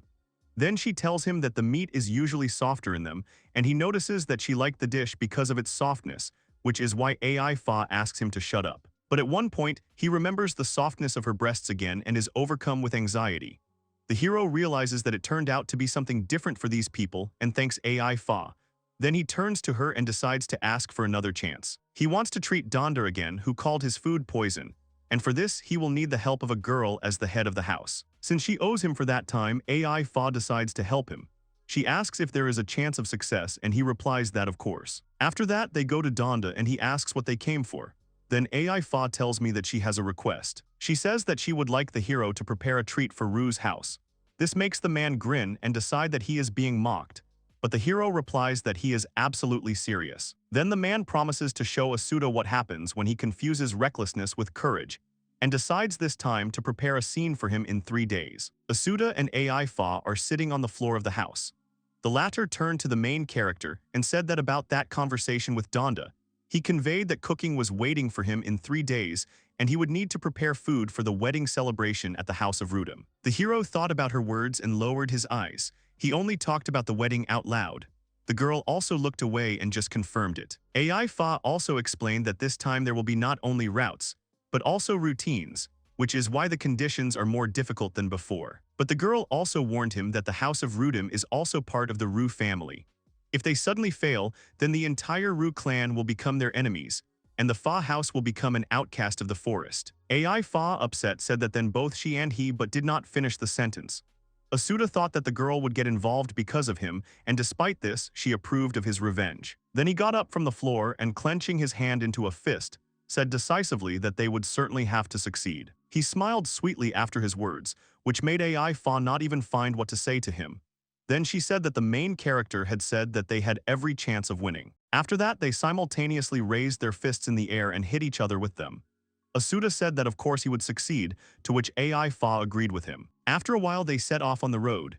Asuta had a bag over his shoulders. The girl was wearing a dark cape. They walked in silence. The main character was thinking that he was always looking for poison in the ingredients, which they might find unusual compared to all the previous food.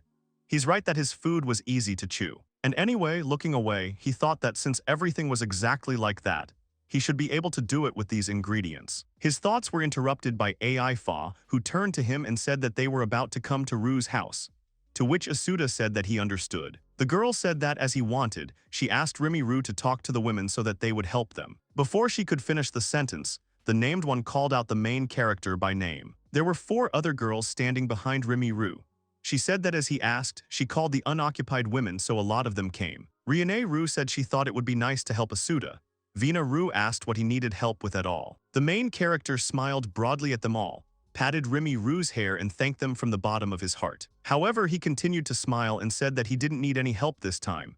to which Reina and Guilt were surprised, opening their mouths. At the same time, in the house of Rudum, the head of the family was telling his son that he was about to get married. He set the jug down on the table with a loud bang. The head smiled broadly and said that who would have thought that the Ru house would arrange such a magnificent wedding.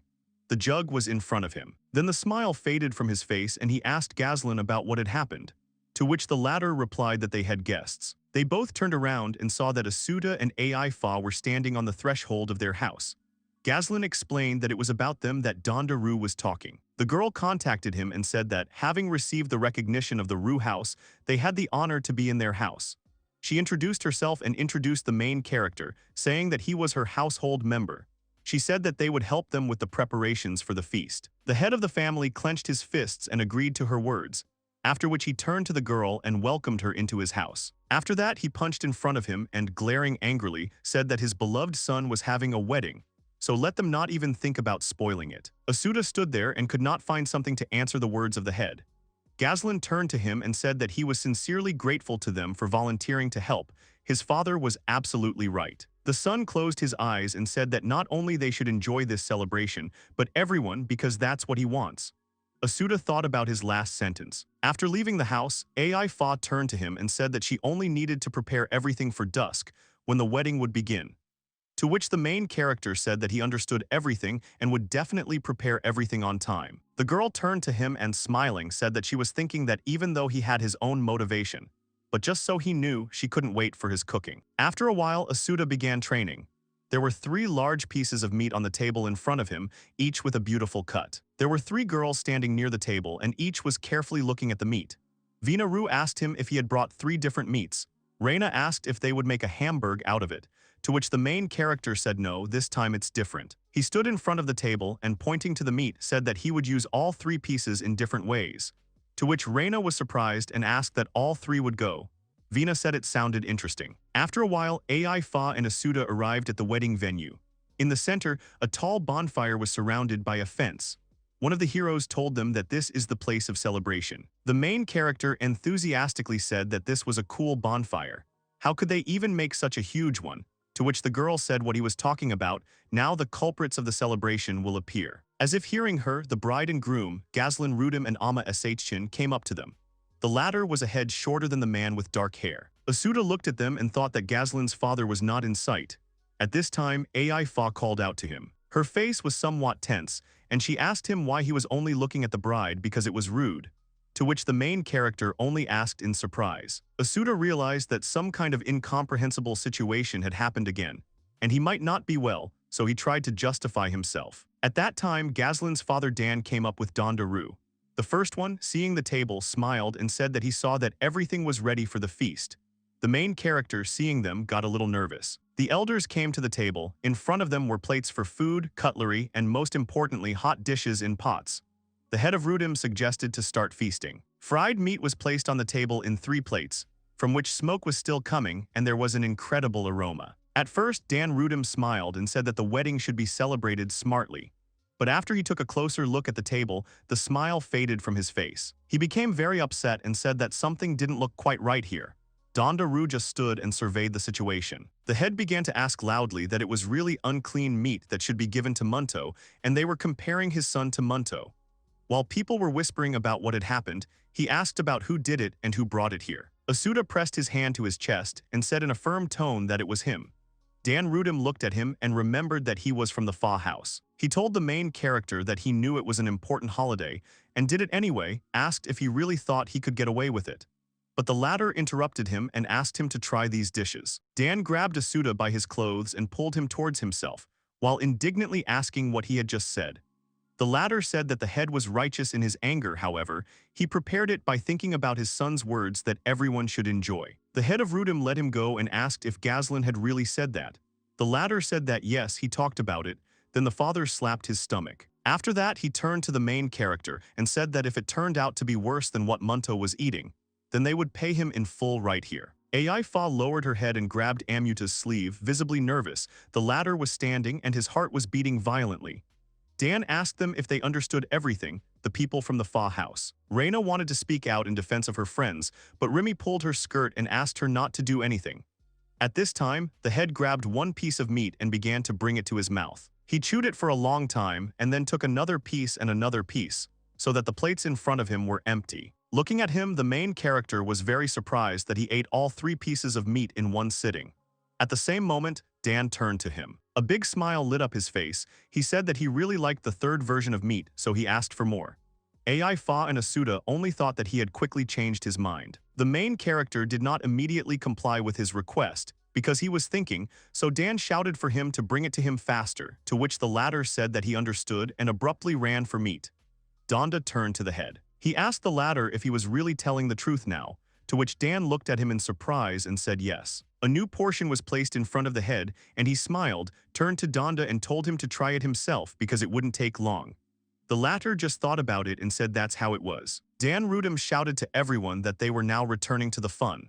The people were delighted and immediately came closer to the campfire. Asuta turned to Rione with guilt and apologized to them for dragging them with him. The latter told him that there was nothing wrong with that and asked him to look away. The main character, along with Vina, turned around and saw that Ru's father seemed to be eating the meat he had cooked. Asuta was very surprised by what he saw in front of him.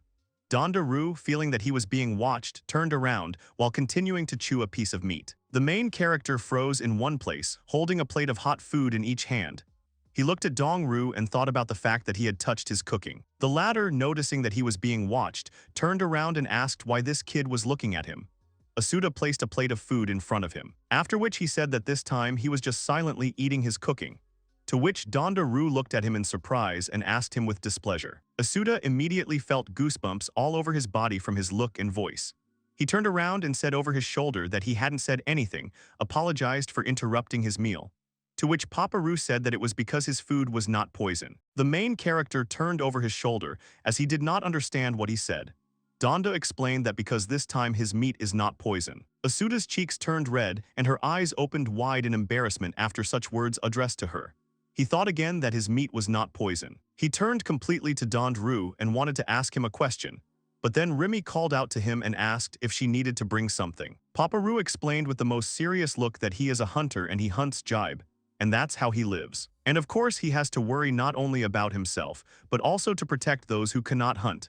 And for this he needs to keep his teeth capable of chewing. And if he continues to chew, then the soft meat cooked by the hero will turn into poison, and the teeth will weaken like jibas. He thought that the meat that Asuta had cooked this time was able to strengthen his body, and that was the only reason. The main character got a little excited by his words and wanted to explain about the meat cooked this time, but Remy called out to him. She quickly approached him and told him to listen to her.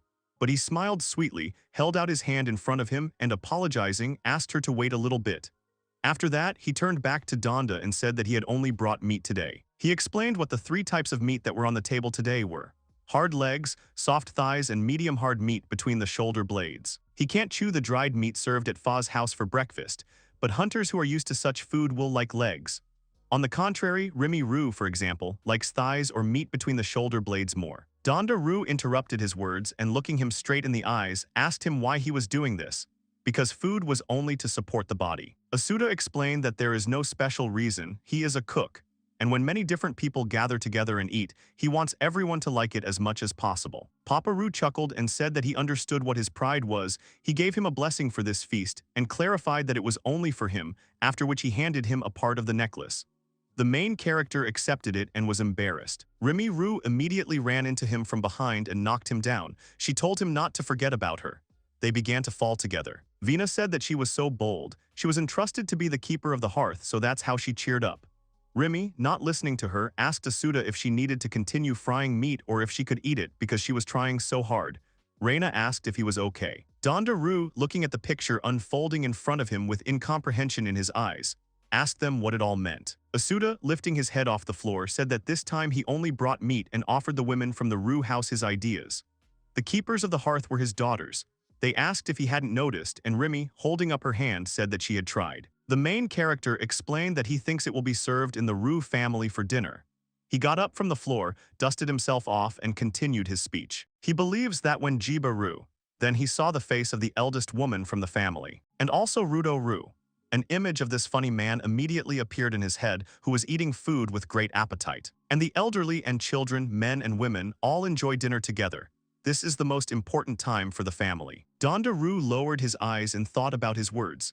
Aloud he turned to the main character and said about the family. Then Dan Rudum came up to him from behind. His arms were crossed over his stomach. Smiling, he told him not to make such a sour face. Asuta was startled again and turning to Rimi, asked her if there was any more meat, to which the latter replied that there was no more supplement, which is why she tried to ask him a question. Several sweats came off the main character before he told Dan Rudum that there was no more meat, to which the latter asked if he was just talking about meat or something.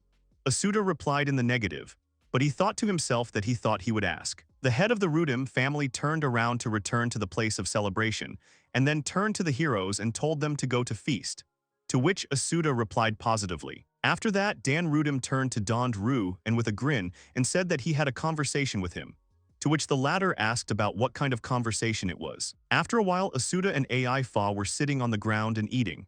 The main character said that the night has come, the sky is so high, to which the girl agreed with him. The hero asked her if she was offended by him for something, to which she replied in the negative. Then he asked if she was angry because Jibaberg wasn't there this time. She answered in the negative again. Ai Fa said that at this feast, she felt very little pride for Asuta, but for herself annoyance. Upon hearing these words, the main character turned around, his mouth opened in surprise and his eyes opened wide. He didn't even know what to say to that. Nevertheless, when he gathered himself, he asked what he understood about pride, but why she felt annoyed, to which she said that she could not be there, she was the head of the house, but at the same time burdened him, the keeper of the hearth. Then Asuta realized that the reason was that she did not want to strain him and relax somewhat. He held out his hand to the girl and addressing her by name told her to listen to him. She was sitting with her eyes averted from him and she looked sad. He got to his feet, smiled, and continuing to hold out his hand to her, said that there was no such thing today that he had done alone. It is precisely because Ai Fa has linked fate with him that he is here. The girl held out her hand in response and agreed with him. They both threw their hands up. Ai Fa told him to keep working hard, calling him the keeper of the hearth, to which the main character said that he would do everything, calling her the mistress of the head of the family. Gazlan, looking at them in surprise, asked his father what they were doing there. Dan Gudem, also looking at the heroes, said that who knows them. Happy Ai Fa and Asuta, without lowering their hands, with smiles on their faces, began to argue whose hand was higher. The father told Gazlan that maybe he would ask another time, to which the latter smiled sweetly so that his eyes even closed and agreed. His fiancée said she would look forward to it. After a while, Ai Fa and Asuta returned to the house. The girl knelt down in front of him and said that she would like to thank him for his efforts, and she asked him what he would like. The main character stood up and staggered towards her. He tried to formulate his wish by repeating the word "then" several times. After that, he fell on his stomach to the floor and said that he would like this soft fur rug. To which the head of the Fa said that she understood that he liked him, but this is the property of the Ru house, and they do not have the means to buy one. Asuta blushed and turned to her, saying that he was joking. Ai Fa said that's why she says she knows it's impossible. He rolled onto his back and started talking about his serious desire. The girl interrupted him and said that it was necessary from the very beginning, but he didn't listen to her and asked if she had seen Ru's pantry. He said that if we talk about values, then they have these blessings, and then asked if they could be exchanged for something. To which Ai Fa said that they had almost no fruit wine left. Asuta asked where they bought it. The girl said that a lot of what he had seen in Ru's pantry had been exchanged for Jiba's fangs and turned the conversation to the topic of his reward. He looked at her with a question in his eyes. She smiled and said that tomorrow they would go shopping in the roadside town of Genos, to which he asked in surprise that they would go to the city and not to the village. At Ai Fa's suggestion, they went to the city. The main character was very worried. The way there passed through a suspension bridge which moreover creaked when moving. He asked if there was another way into the city, to which the girl smiled condescendingly at him and said that there was no other way. Asuta thought to himself that this was cruel, but then he decided that the new path gives freshness to the road, and these distances heal the heart. Besides, Ai Fa turned to him and said that they had already come to the city and told him to take a look. She told him it was Genos. He exclaimed admiringly. In front of his eyes were the streets of the city, food stalls, large animals, many people. He thought about the fact that people around him were wearing hoods. In that case, was he dressed normally by their standards? Then he saw a shop and went to it to see what they were selling there. Suddenly a woman walked past him. She was not smiling, rather she even felt some discomfort. He turned to look at her. Ai Fa asked him what was the matter, to which he said that everything was fine, it was just that this place was very different from the forest. The girl agreed with him and said that people from other countries periodically come to trade. to which he was surprised. Looking around, he wondered if he was imagining it, as if everyone was avoiding them. He felt uncomfortable. AI Fa told him that they would go first to exchange the fangs for money, to which the main character replied that he understood. They came to the man for the purpose of an exchange.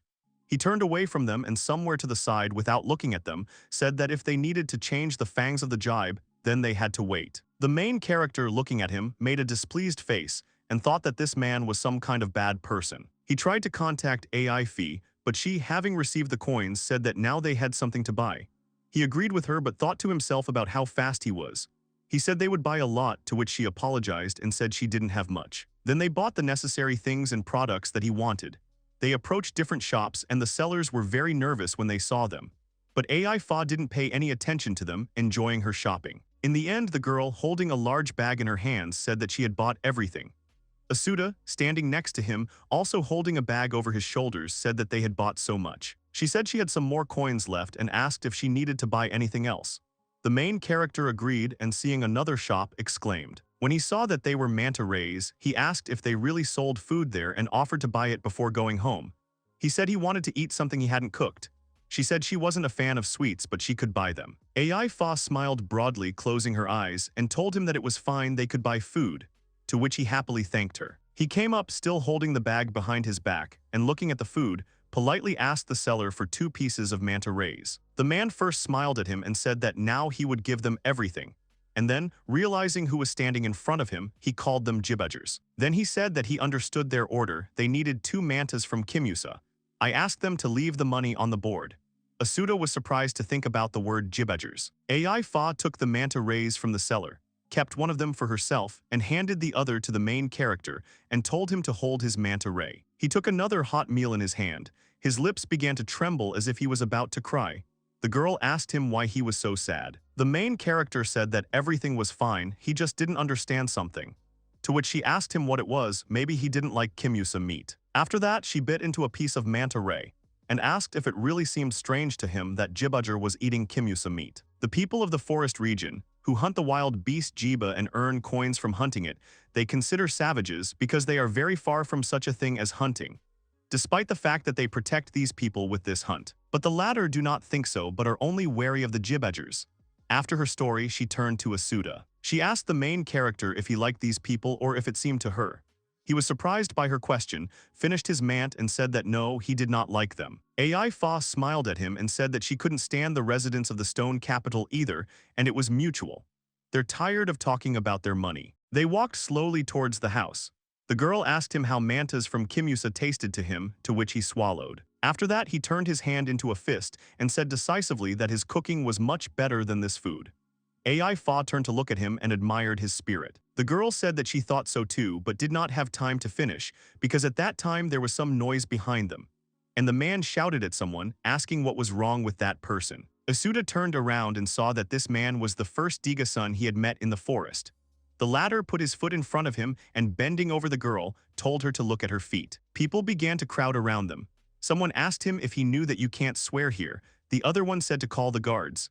The girl lying on the floor was trying to justify herself to him. AI Fa, after looking at what was happening, said that she was also young and inexperienced, and generally responds to evil with evil. Therefore, she jumped up to one of the shops, grabbed a long tool and, apologizing to the owner, said that she would borrow it. Asuta tried to call her by name, but she didn't even turn around and said that their purchases were still on it, after which she headed towards Diggy-san. She called out to the latter and swung the instrument in front of him. Her whole appearance showed a serious attitude. The impact caused her cape to fly apart behind her back. She told the man that he was bothering her eyes. The end of the instrument was a small hook that was located right next to Diggy-sang's body. He froze and then asked her what she was doing. She replied that if he didn't want to get hurt, then let him disappear. More and more people gathered around them. Asuta was very nervous about AI Fi. Suddenly, a man behind him, whose head was hidden by a hood, said that this was a cool woman. Then one of the guards came running and shouted, asking what they were doing here. One of the eyewitnesses said that the guards had finally appeared. Diga-san, realizing that he could ask for help, turned to the man and asked him to save him, said that AI Fa attacked him for no reason. The latter stood quietly, only narrowing her eyes. Asuta was loudly indignant at this. The guard looked at them, chuckled, and realized that the Prilesians were standing in front of him. The girl also looked at him in response. The man turned to AI Fee and said that he had a conversation with her, so let her follow him. The latter gave the tool to the owner. He said that he had seen everything from the beginning to the end. Asuta was trying to say that it wasn't her fault. An unknown man with shoulder-length blonde hair approached them. He had a big smile on his face. He said that at first Diga-sun bumped into the girl, and when he was about to offend her for not apologizing, AI Fa subdued him.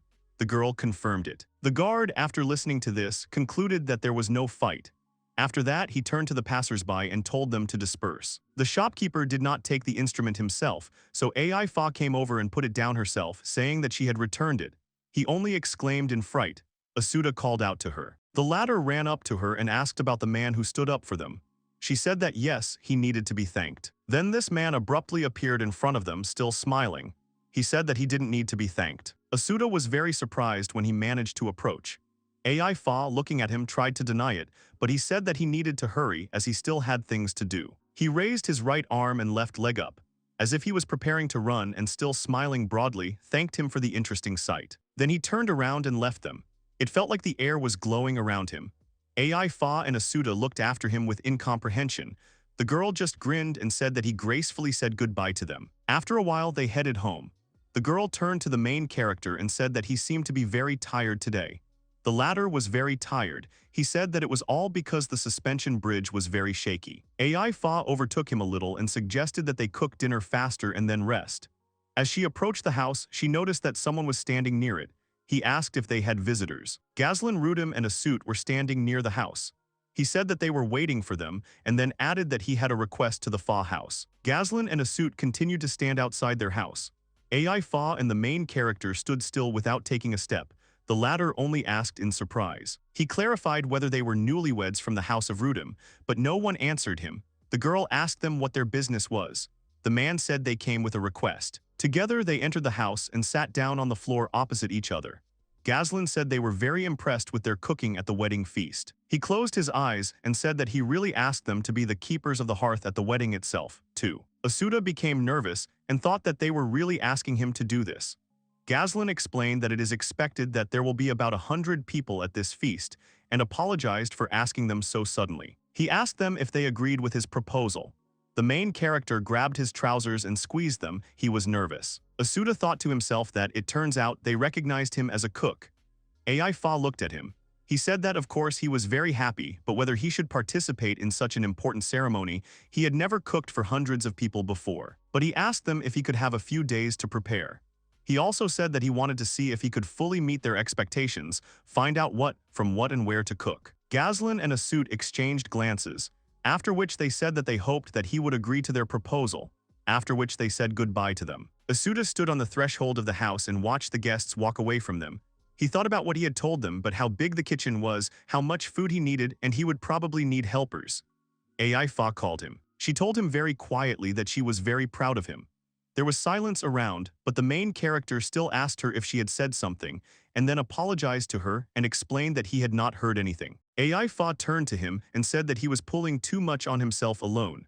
She asked if he had thought about asking her to help him more often. Asuta said that she was kind of evil, and in general she also often tries to pull everything on herself. She was indignant and asked when she tried to do it. He replied to her that, for example, now, and it seems to him that this is not what she is trying to tell him. The main character smiled and said that he is where he is now thanks to her.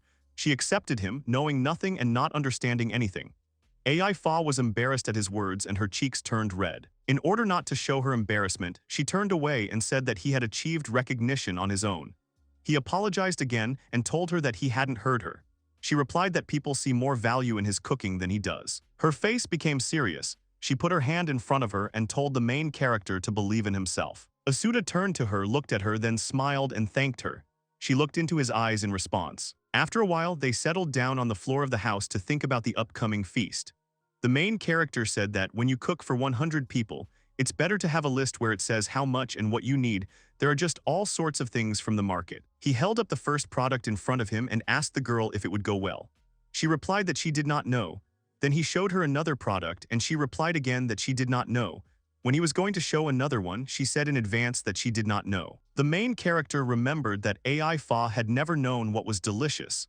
at least at the time of their first meeting. But then he remembered that Rimuru had told him then that his food was delicious, and she knew what it was. He said out loud that Reina-ru had said that in the pantry too. He abruptly jumped to his feet, clenched his hand into a fist, and said decisively that the answer to his question was definitely in the Ru house. Ai Fa calmly agreed with him and said that in their situation, they could only rely on the Ru house. He thought to himself that he was even ashamed that she had agreed with him so easily. The girl said that she would go to ask for permission to visit, and he also wanted to go with her. To which the main character replied that what would he do without the mistress of the head of the family. After a while, they came to the Ru family's house. Reina met them and asked them why they had come to talk about holding a wedding at their home. She explained that her father had told her everything. She asked Asuta if he would be the keeper of the hearth on her. Ai Fa and the main character stood in front of her and looked at her. The girl was thinking about permission, but he was nervous and said that he was still thinking. Asuta told Riane that since the feast would be held at their place, then he would cook at their place. She agreed with him. Then he asked that he remembered that they had 4 fireplaces, and whether they would be enough to cook for 100 people. He explained that for 100 people, 4 kettles will be needed for jiba, poitin and arya soup and fried meat. He thought about the fact that with the help of only one dish, he would most likely be able to cook for 100 people. That's why I turned to Reina. Asuta thought that this was an important holiday. He asked if she remembered when they were in the pantry. She advised him to buy groceries, to which she said that he had a good memory. The main character explained that he had a request about this. He wanted to ask the women about their house. He burst into the room where the women of the Ru family were, and said that he would like to ask the ladies who have experience in storing the hearth what products they often use and how they prefer to use them. Remy and Vina looked at him. The first called his name and the second did not understand his question, asking him again. Ai Fa whispered to him that if they even told him how to use them, then what was the point of those two ordering a feast? To which he replied that he was thinking of cooking. There's not much time this time, so he's looking for clues. Asuta thought that they would hardly understand him if he told them that he did not understand the products of their world. Reina came to his aid and asked if they could help him since they were preparing for him anyway. He joined in her words and asked for them. One girl said that since Reina was asking her, she would help. The girl introduced herself that her name was Guido. She did not know much about cooking, but most of all she liked vegetables. Remy added that she likes to add chach to the pot, it's lush and delicious with it. Vina joined the conversation and said that she likes a kind of tino. It looks like leaves, you cook with it, and everything is so soft at once. Then Asuta asked Riane what she liked, and explained that he had heard she had some spices, but now he would be happy with any product. She understood him and picking up the object said that she preferred tarapa. When he saw it, he remembered that they had bought one in the city. It somewhat resembles a large grain. Reina held it with one hand and said that it could be fresh, but if boiled it was sweet and a little sour, she liked it. He thought about it and came to the conclusion that this product is somewhat similar to a tomato. Together with Ai Foy and Reina, they went to the drawers in the pantry. Asuta asked if he could walk around and look around, to which she replied that she would go and ask her father if they could borrow more hearths. The girls of the Ru family said that they can prepare vegetables that can be bought in the city, but they cannot help with the mushrooms since they are not hunters. He told them that he understood everything. Asuta went outside with Ai Foy. Looking at him, he said that the sun was setting, the men should return soon, he would talk to them himself. To which the girl asked about herself. She said she could hunt, asked if he needed help. Then Reina came out into the street and said that it seemed like the men had returned. The latter were standing in a crowd near the house. They looked rather worried. They were talking about something. The heroes decided that something was wrong. Asuta asked why the smell of iron was so strong. Ai Fa joined him and said that besides the beast, she could feel human blood. The main character saw a man who had blonde hair. His whole body was covered in blood. He looked at this picture in shock and thought about human blood. Asuta watched and did not understand what was happening. The men said they would take the wounded man inside, agreed with them and told them to put him under a tree. After looking at it, the main character found out that it was Rudo Ru. He thought about the state he was in. There was blood on his head. He was sitting under a tree with his eyes closed and moaning. Ai Fa put her hand on Asuta's shoulder and said that everything would be fine. Then a guy with long black hair ran up to the victim. He started calling his name and asked if he was conscious. Rudo Ru opened his eyes and turned to Shinru. At first he closed his eyes as if he had lost consciousness again, and then he abruptly opened them, and as if he did not understand what had happened. Rudo abruptly sat down on his knees and said that he had only hit his head a little. He was fine, after which he asked what was wrong with Shinru's father. The latter replied that his father would no longer be able to be a hunter. He had not really regained consciousness yet. they say that Jiba crippled him. Rudo started talking about what would happen for this reason, but Chin himself said that his house would cease to exist in such a way. He is now the only one in the whole family who can hunt and cannot support 5 people, after which he apologized to him for telling him all this. Asuta, after listening to all this, asked if these people had failed in the hunt, to which Fa said that this time it seemed they had managed only with the wounded. Here the main character thought about the fact that the girl was hunting Jiba alone all this time. He only thought before that she just went hunting, returned from it, and got used to it a long time ago. But how she always came back unscathed alone. He turned to the girl and wanted to talk to her about the way of hunting, but then a guy addressed her by name. He recognized him as the one who had recently talked to Rudo-ru. They looked at each other. After that, Shinru turned to Fi and asked that she was hunting alone all the time, to which the girl agreed and asked what was the matter. He looked at her very seriously and asked her to teach him sacrificial hunting. They both stood and looked into each other's eyes. After listening to him, both Fa and the main character thought about sacrificial hunting. She said that she did not know such a person and asked if Tom needed to take care of the wounded man now. To which Chin began to get nervous and say that she was hunting alone, so she should understand. He will have to protect his family alone. At that time, Asuta was only thinking about what sacrificial hunting was. Fa, calmly looking at the guy, said that then he shouldn't talk in vain right now. Shinru shuddered, not expecting such words from her, then turned around and walked away. The girl didn't even look at him. The main character, seeing this, thought that the girl was severely rejecting him, almost like when they first met. Fa asked him that today they would not talk to them about how to prepare for the holiday, tomorrow they would settle it, to which he said that not really. At this time, he was thinking that after all, this sacrificial hunt does not fly out of his head. Then he saw that the wounded Rudo-ru was walking somewhere. He wondered where he was going alone. After that, he turned to the girl and apologizing said that he would follow him, asked her to wait for him here.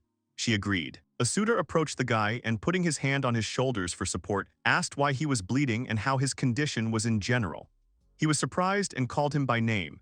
He said he only hit his head a little, it wasn't his blood. Rudo said he was going to wash by the water, so he asked him to take him away. The main character laughed and said that last time he drove it, now the opposite is true. The guy was surprised that he remembered it. They reached the reservoir. Rudo-ru washed his face, then began to turn his head in different directions to dry his hair and facial skin. He said that he felt refreshed now, so he would be able to walk home himself and thank the main character. Asuta said it was nothing.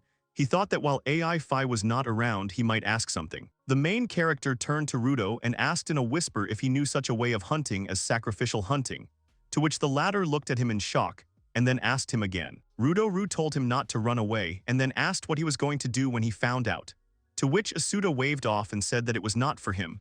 Then the guy realized. He asked the main character about what Shinru really said about it, to which he lowered his eyes to the floor and did not know what to answer. Then he asked if the head of the Fa house did not know this very well, and then told him that those who hunt like this collect sweet smells that attract jibe.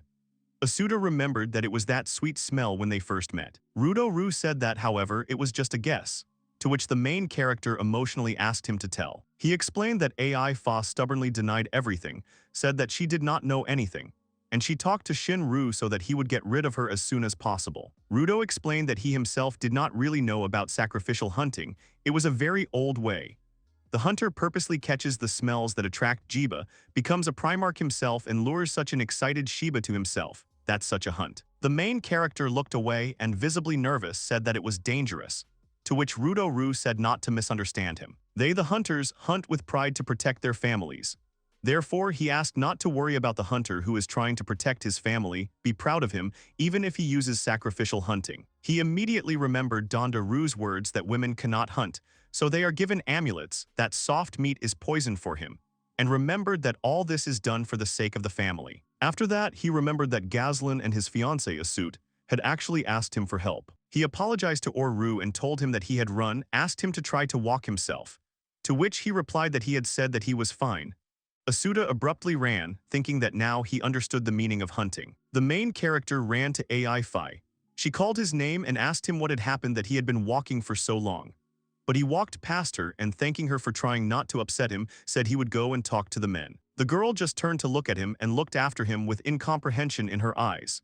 He was thinking that men should be in this hut. Opening the door, he went inside, pausing at the threshold. The head of the Donda-ru family turned to him, but he did not understand what was happening. He asked the main character why he came to them without asking. They were treating the wounded here, to which he simply turned to them. After that, he fell on his knees in front of them and said that he knew that in such a difficult time he should not make a request, but nevertheless he would voice it. Donda said that since he understood everything, he should leave the house quickly, but he bowed low and without letting him finish, asked if they could give him 30 heads of jiba for the wedding feast of Gazlan Rudam and his bride. Everyone was silent and he thought that he had been refused. He raised his head and saw that Shin-Ru was looking at him with reproach in his eyes. Asuta thought that it was written on his face that a family member had been injured and he talked about it, but there was nothing surprising. Then someone took Skin by the edge of his cape and pulled him towards himself. The latter felt it and turned around. He saw that it was his father. The man's entire head and half of his face were bandaged. He smiled and said that hunting for others is the pride of a hunter. Even if one day he will not be able to hunt, let his son not give up this pride. Chin called him in surprise. The latter exhaled and said that if he was going to hunt, he would need help for the wedding feast of Rudam. All the men in the house started whispering, calling his name and saying that he was in trouble. Donda-ru said it was decided. He continued and said that the men of the Ru house promised to prepare the necessary number of carcasses of jiba. Asuta abruptly jumped to his feet and, smiling, began to thank them. He thought that he felt that now he understood the meaning of what the people of Prylesia consider the most important. And this is their family bond. He announced that he would arrange a magnificent wedding feast, and I thought to myself that, among other things, for the sake of those who chose him. At this time, Chin put his hand in his father's hand. A few days have passed. Asuta asked the men if they had finished draining the blood and butchering the carcass, to which they said they had done as he asked. It was simple. Ru men caught 30 jib. There was, however, one person who objected to such procedures, but all this was resolved with a few words. It was Donda-ru. He said that if there is someone in his family who likes it, then he does not mind. Asuta put a large, deep dish on the table and said that all that remained was for the women to bring vegetables.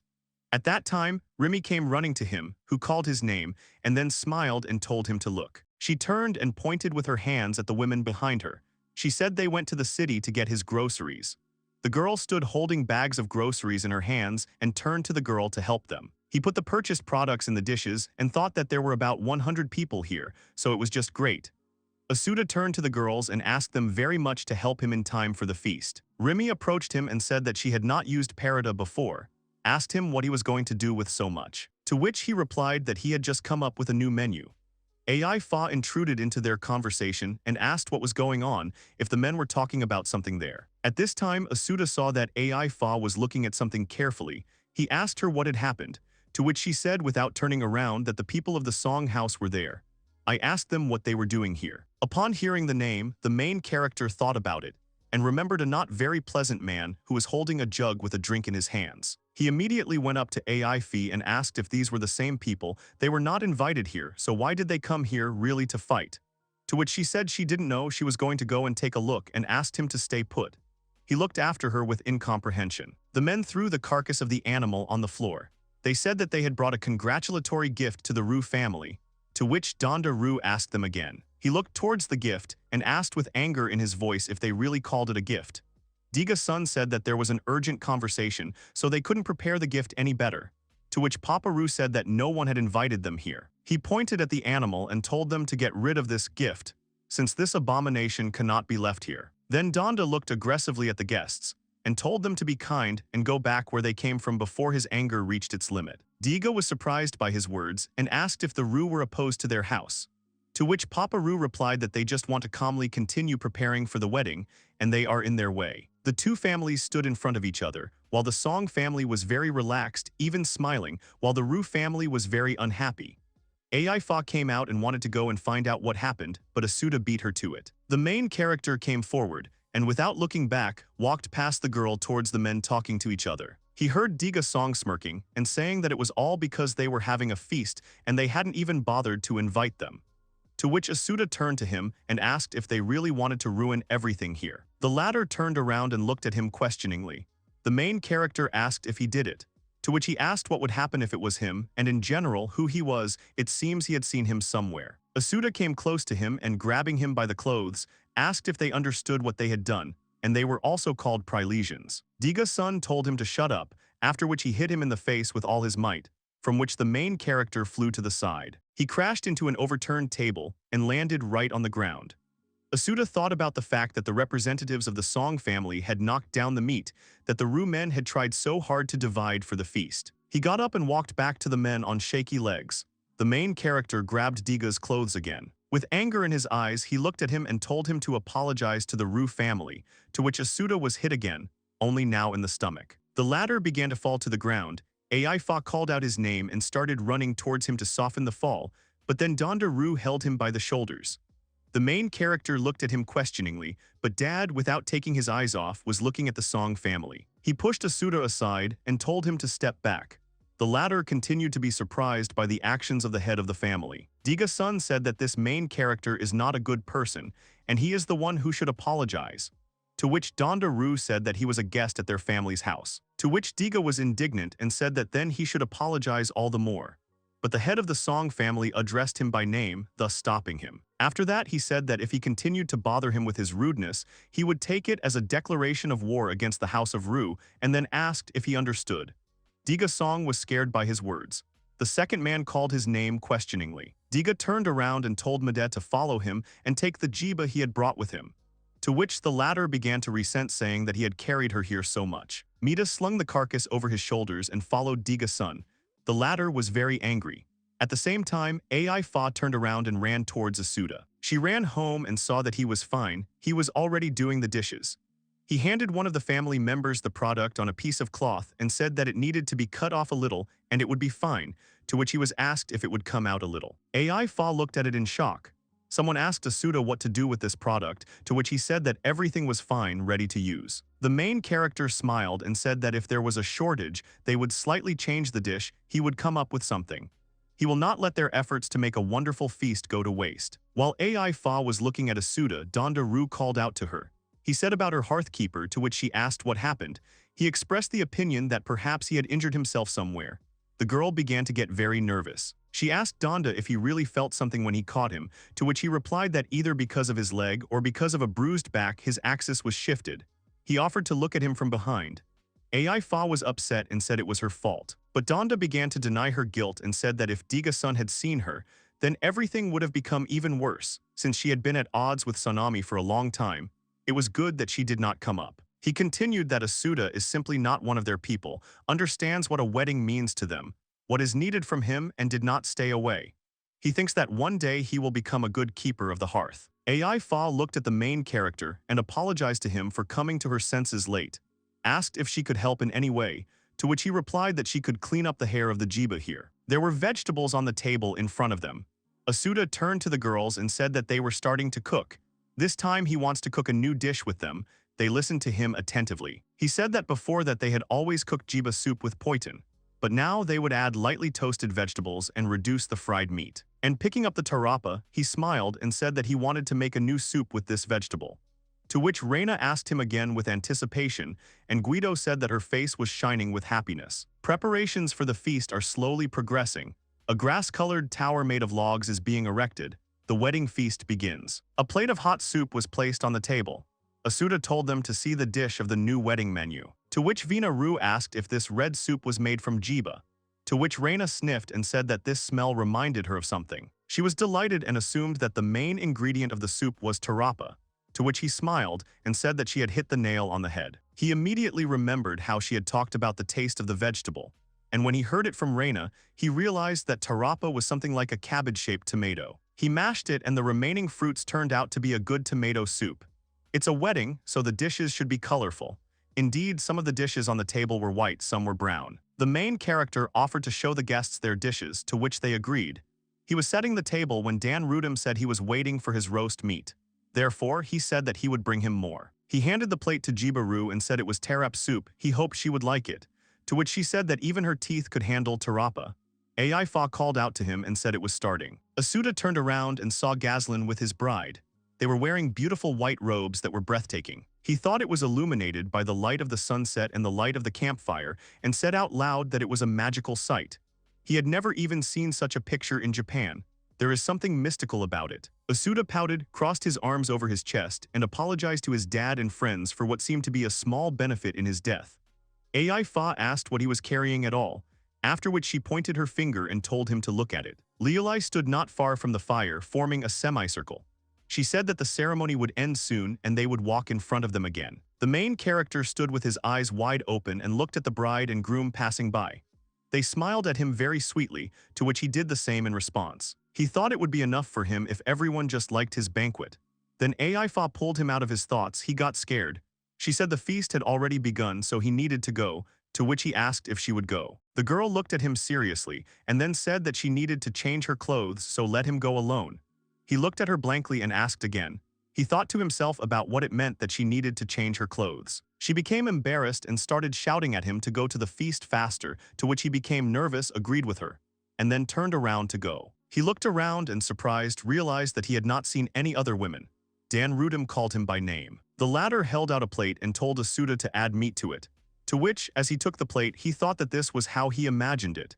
Then I asked him how many pieces of meat to bring him, but the man interrupted and thanked him. The head of the Rudum family looked around and said that he had arranged such a gorgeous feast. Everyone was sitting around happy and eating the food prepared by the main character. The latter agreed with his words. After that, he said that he believed that he had arranged such a gorgeous feast thanks to the help of other people. Dan Rudum smiled at him, grunted and agreed, after which he said that then he would have 5 pieces of meat. Asuta fried the meat, put it on a plate and said that there were 5 pieces. Suddenly a girl walked past him. He wondered if she looked familiar. He froze with a plate in his hands, called Ai Fu by name and asked what happened, because her hairstyle is unusual. She was wearing a suit that covered everything she needed and was decorated with flowers. Her hair was loose and flowers were also woven into it. She asked what happened. Is it really a problem that she let her hair down? He looked at her again, his mouth like his eyes wide open from what he saw. He blushed. And then he said that there was no problem, thinking to himself that there was a problem and it was in her outfit. Ai Fa looked at his plate and asked if his meat would get cold. He caught himself and said that it was true, after which he turned around and quickly ran away. Asuta thought that she usually looked great, and in such an outfit she was also beautiful, but in a different sense. He went up to Dan Rudum and said that he had brought meat. He thanked him, then he asked him why women were like that, to which he was told that it was a privilege for women to dress up like this at a feast. Well, men are a delight to the eyes. Asuta turned to Dan and asked about the delight, to which he confirmed it. He explained that it is very important for their people that the newlyweds create a new family. It is already a joy to participate in such an event, and I told him to have fun. There were a lot of people around the campfire. Everyone sat in groups and ate the food prepared by the main character. Dan explained that this was their wedding. In the morning, Ai Fa and Asuta packed their things. The girl turned to him and said that it was already light, you can go home. To which he agreed, after which he staggered. She asked if they should ask the Ru family for a bed, because they had been celebrating all night. But he refused and said he was worried about their supplies, they should go shopping. Ai Fa said that only when it comes to this issue is he surprisingly conscientious. He asked her again, was it really only then? And then he said that Gazlan Rudum had paid decently, it would be necessary to take care of the girl's hearth, to which she smiled. They headed home. On the way she asked him if he was really okay, to which he asked her in surprise. Ai Fa explained that you need to go through the suspension bridge for shopping, and he does not get along with him. He stopped and looked at this bridge in frustration. At first he thought that he had completely forgotten about this fact, and then that there was a man on the bridge and he was also shaking with fear. The man turned around, and he realized that he had seen him somewhere before. Then the man turned to face them. At that moment the board under him cracked and split into 2 parts. He started to fall down. Asuta was afraid for him. The man was falling, and when he fell, he managed to grab the rope of the maset. He hung on and exhaled with relief. Ai Fa told him not to move, she was going to help him, to which the man told her not to approach him as he would fall off. After a while they reached their house. The girl and Asuta were sitting on the floor. The latter was thinking about what the head would do in this situation. In front of them sat the same man they had met near the bridge. He was very excited and asked what this bedspread was made of. The pattern was too old, but what beautiful walls made of wood. They just stared at him in silence. Both Asuta and Ai Fa looked a little confused at the picture that presented itself, and wondered what to do in such a situation. The main character remembered that they did not listen to the man and still went to his aid. Grabbing him by the arm, they began to pull him out of this hole. When they managed to do this, he jumped up and thanked them, saying that he thought he would fall. He was embarrassed and he put one hand behind his head. Ai Fa asked him what he was doing here at all, to which he winked at her and said that he had come to study the people of the forest. Asuta and the girl looked at him blankly. Taking the bags back in their hands, they headed towards the house. The girl said that she should have stayed at home today after all. The main character agreed with her. The unknown also agreed with her. The three of them walked down the path one after the other. At one point, AI Fa turned to him and asked why he was following them. He smiled at her and asked her if she was the one who organized the coven in Genos, and said that he also had an interest in her. She viciously told him to keep out of her sight. He looked into her eyes gently and said that he understood everything. And as a result, this man ended up at their house. Asuta asked why he was here, to which she replied that he had come to avoid her eyes. He went to the hearth and asked if it was a hearth, to which the main character approached him and said that this was a cooking hearth. The unknown man said that he understood and asked what they were cooking. He smiled and said that more often they cook dishes from jiba meat. He imagined a beautiful fried piece on a plate. The man was inspired and after asking if it was definitely made of jiba meat, asked if he could too. To which AI Fa, looking at him inquiringly asked. He asked back. Asuta realized that this was a tense moment. The girl told him to throw some fried meat to the unknown, to which the man said that his name was Kamua Yesu and he was a defender. The main character asked him if he was really a defender. He confirmed this and said that his job was to protect important people along the way. He had heard that the Prilesians were descendants of a people who fled from the south to the west, so he was interested in them. It's not every day you hear about people who change God during their lifetime. Asuta interrupted him and putting a handkerchief on his head said that he was starting cooking. Kamwa smelled the cooking meat and asked if it belonged to Jibe.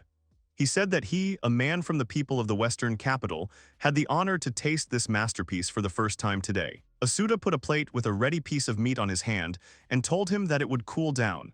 He quickly sat down on the floor and began to eat it with great appetite. While he was eating, the main character, along with AI Foy, sat opposite him and watched him. The girl thought that it seemed to her that the inhabitants of the stone capital had an aversion to eating jiba meat. Either Kamwa was very happy, he said it was the first time he had eaten such delicious meat, and he was touched. Then he asked if their family really had the exclusive right to cook this delicious meat. AI Fa started to get a little angry at his words. When Asuta saw her, he was scared and thought she was angry. The girl turned to him and clarified his name once again. She jumped to her feet and walked over to Kamwa. After that, she said that he did not yet know the full charm of jiba meat. Asuta, sitting behind her, looked at her questioningly. The defender asked with a very serious look what the peculiarity was. AI Fa grinned. And then she said that the beauty lies in Hamburg. The main character thought that he knew she would say that. Kamwa immediately asked what it was, to which the girl proudly told Asuta to show him. The latter thought that she just wanted cutlets. The main character fried 3 cutlets in a frying pan. Periodically, he looked at AI Fu and the defender. The latter was telling the girl about his life and how he had signed up to guard the merchants from Genos. On the way, he went into the village of the Prilesians to see if they would let them through or not and fell down. The girl looked at him seriously. She said she understood his words, but she had no intention of being hospitable to the stone people. Kamwa said he understood, because trust cannot be built with words alone. Then Asuta came up to them with 2 plates of cutlets. He apologized to them for interrupting their conversation, but said the hamburgs were ready. He set the table and said that there was no time, so only a little poitin and fried aria turned out for their dinner. Kamwa exclaimed joyfully. The latter asked what kind of hamburger it was, to which he was told that it was on a wooden plate. Then he asked where the fountain was, to which they replied that it was a white flatbread. AI Fa then told him that he didn't need words. When he started eating, he would understand everything. Asuta put his palms together and, smiling, wished everyone a pleasant appetite. Kamwa made the same gesture. After that, he took a spoon and decided to try the first course. The defender ate all the food with a spoon, then reached for a new portion. At the same time, his face looked like he didn't like it. AI Fa and Asuta were scared. The man was sitting with his eyes wide open and looking up. The girl asked the main character what he had done, to which he asked how she could say such a thing in front of people. He did nothing. Suddenly, Kamwa burst into tears. Sobbing made his body shake. AI Fa and Asuta, who were sitting next to him, looked at him in shock and could not say anything. The defender slammed his fists on the floor and, continuing to cry, asked how such tender and delicious meat could be made from a snake's flesh. It's mind-boggling. Asuta and AI Fa did not expect this at all. They remained silent. And Kamwa will continue to exclaim that he is a gourmet from the stone capital, but he cannot understand how they make such delicious meat. Then he picked up a flatbread and took a bite out of it. Then he asked if it was really poitin, how could he make this food from poitin? Asuta and AI Fa continued to stare at him in disbelief. Calming down, he also looked at them. Then he apologized for being a little carried away. And he asked about the fact that this is their usual food in the forest, to which the girl replied that she did not know. But she can say with certainty that they were taught to cook by Asuta. The latter thought to himself that suddenly the topic of conversation had shifted to him. Kamwa immediately asked him that he was not an alien and said that in general he looked a little different from them. While the defender turned away, he asked the girl how to explain everything to him now, to which she replied as he wanted. Asuta was nervous. He began his story by saying that he was born and raised in Japan, woke up and found himself in the forest. He thought to himself, well, at least he's telling the truth. Kamwa asked him about Japan and he confirmed it. Then the defender asked him if he had really moved here. But AI Fa interrupted him and said that he had found out where Asuta was from. And she asked if Tom liked the dinner. To which Kamwa looked away and then, returning it, he already smiled and said that of course he liked the food prepared by the main character. Then AI Fa said that they continued to have dinner, after which she turned to Asuta and said that there were few hamburgers. He was surprised because he did more this time, and the defender asked if there were any more poitons. After a while, Kamwa left their house. He thanked them for their hospitality and for learning a lot about the forest area. The girl said she was happy for him. The main character told him to be careful on the bridge. He turned around to say goodbye. AI Fa, looking at him, thought that it was like a hurricane had passed. Asuta agreed with her, and Kamwa winked and shouted at him to try to open his shop in Geno's. Kamwa stood with his back to the main character, who addressed him by name. Then he turned around and asked if he wanted to open a shop in the stone capital, after which he winked at him. Asuta screamed in his sleep, then abruptly sat up and said that it was just a dream. AI Fa stood over him and addressed him. She sat down, crossed her arms over her chest, and asked if he couldn't wake up quietly and calmly. He was brushing his teeth at that moment, so he vaguely said that he was scared. The girl asked him if he had dreamed of a suspension bridge, to which he replied in the negative, explaining that they had not passed it then. He told me that he dreamed that Kamwa was chasing him. AI Fa introduced the latter's face and said it was really scary, to which Asuta asked him what he was talking about. The girl said she could see that thoughts of the stone capital still haunted him, and he's also thinking about Kamwa offer. He remembered how they had spoken to AI Fa after the latter had left. Asuta said that opening a shop in the stone capital was too much like a joke, to which the girl asked about what was wrong here. He was surprised and asked her again, and then added that the last time they were there, she said that the city was a bunch of bad people, to which she said that she hadn't said that specifically. Then he asked her that she didn't like the city. She said that wasn't quite true, she doesn't like dead people. Asuta was scared and asked if those dead people had money, to which she said that he had been to the stone capital. AI Fa explained that they bought the products for Jiba's fangs and asked if he remembered about it, to which he agreed in surprise. She turned away and said they could trade fangs with them now, but he asked her what was wrong. AI Fa said that if he could cook and sell meat to them, then they would be able to pay with meat. If they eat his burgers, they will only be in the black. Asuta said he could see the greed in her eyes, to which she asked what he was carrying. She said that Jiba meat can bring prosperity to the forest area, and then there will be fewer people who die of malnutrition, because they did not collect enough fangs for Poitin and Arya. The main character shuddered and thought that she was pushing so hard then so.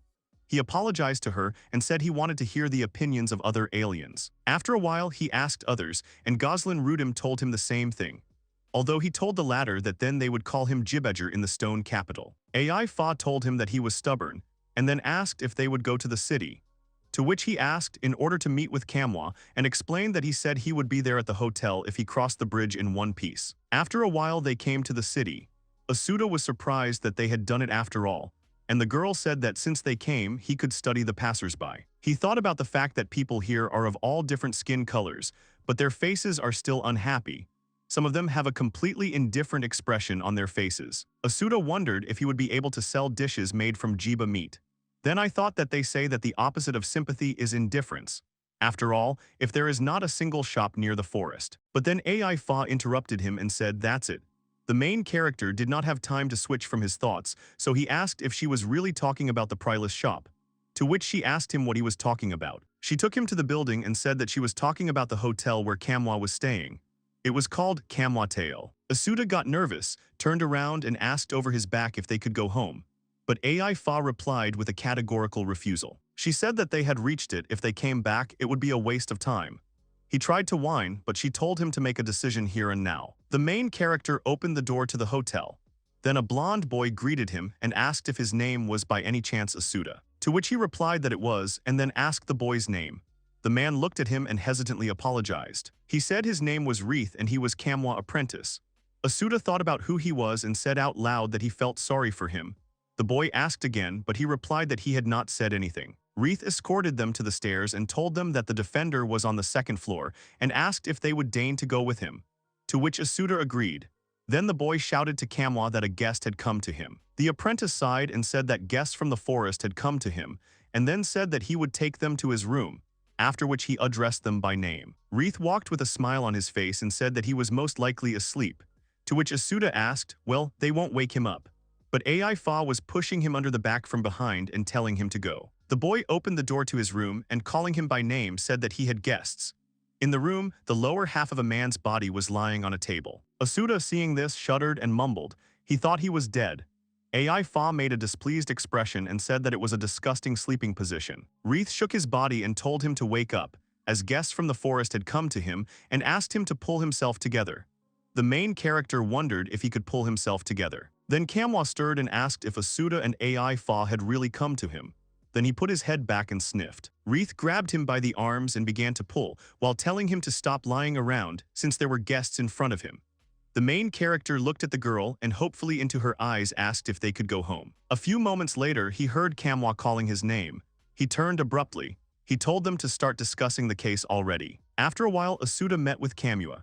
He asked the latter if their meeting was a business conversation, to which he asked if he had come to talk to him about opening a shop in Geno's and explained that in order to start selling, you need to pay. In 10 days, he has to pay with Kimusa meat somewhere as much as 10 mantas fits, and he also takes a tenth of the net profit. He asked if this was a good offer for him, to which Asuta thought about the manta rays made from this meat. Manhwa asked him if he had ever eaten this dish. The main character replied that it was once, to which the man said that it was good, there were shops everywhere with them. He said that he really likes mantas from Kimusa, it is the most popular dish in the city. And I asked Asuta what his opinion was on this matter. When he did not wait for his answer, Manhwa said that his cooking from Jiba was quite comparable to them and asked if he had convinced him. To which the main character said that he was not sure that there would be people who would be willing to buy Jiba meat. The defender raised his fist in front of him and said that as a certified gourmet he guarantees, because his cooking from Jiba is amazing. Asuta, looking at him, wondered if he was serious. Then he remembered how he had reacted to the food he had cooked and thought again that this was not the case. A guy came up to him and asked if he was okay, but the main character did not answer, thinking that he had already heard Manhwa's words somewhere. He turned abruptly to Ai Fi and said that he wanted to talk, and there would be another stranger with them, after which he asked if she would mind. To which the girl said that she did not mind and asked that, therefore, he needed time to think. After a while, they came to the house of Dan Rudum. He was sitting on the floor and with his arms crossed in front of him on his chest, was listening attentively to them. He said that dinner was coming soon and asked why he had decided to consult with him, to which Asuta said that he would like to ask his opinion. The head of the family said again that dinner was coming soon. Dan was delighted and came to the conclusion that the main character came to him so that he could try his new dish with fried meat. Asuta was sitting next to him, very surprised. The head of the Rudum family looked at him with such devoted and waiting eyes that the main character could not refuse him. He answered his question positively. After a while, he placed plates of cooked food in front of the people present. Dan Rudum was pleased and said that this was a new dish.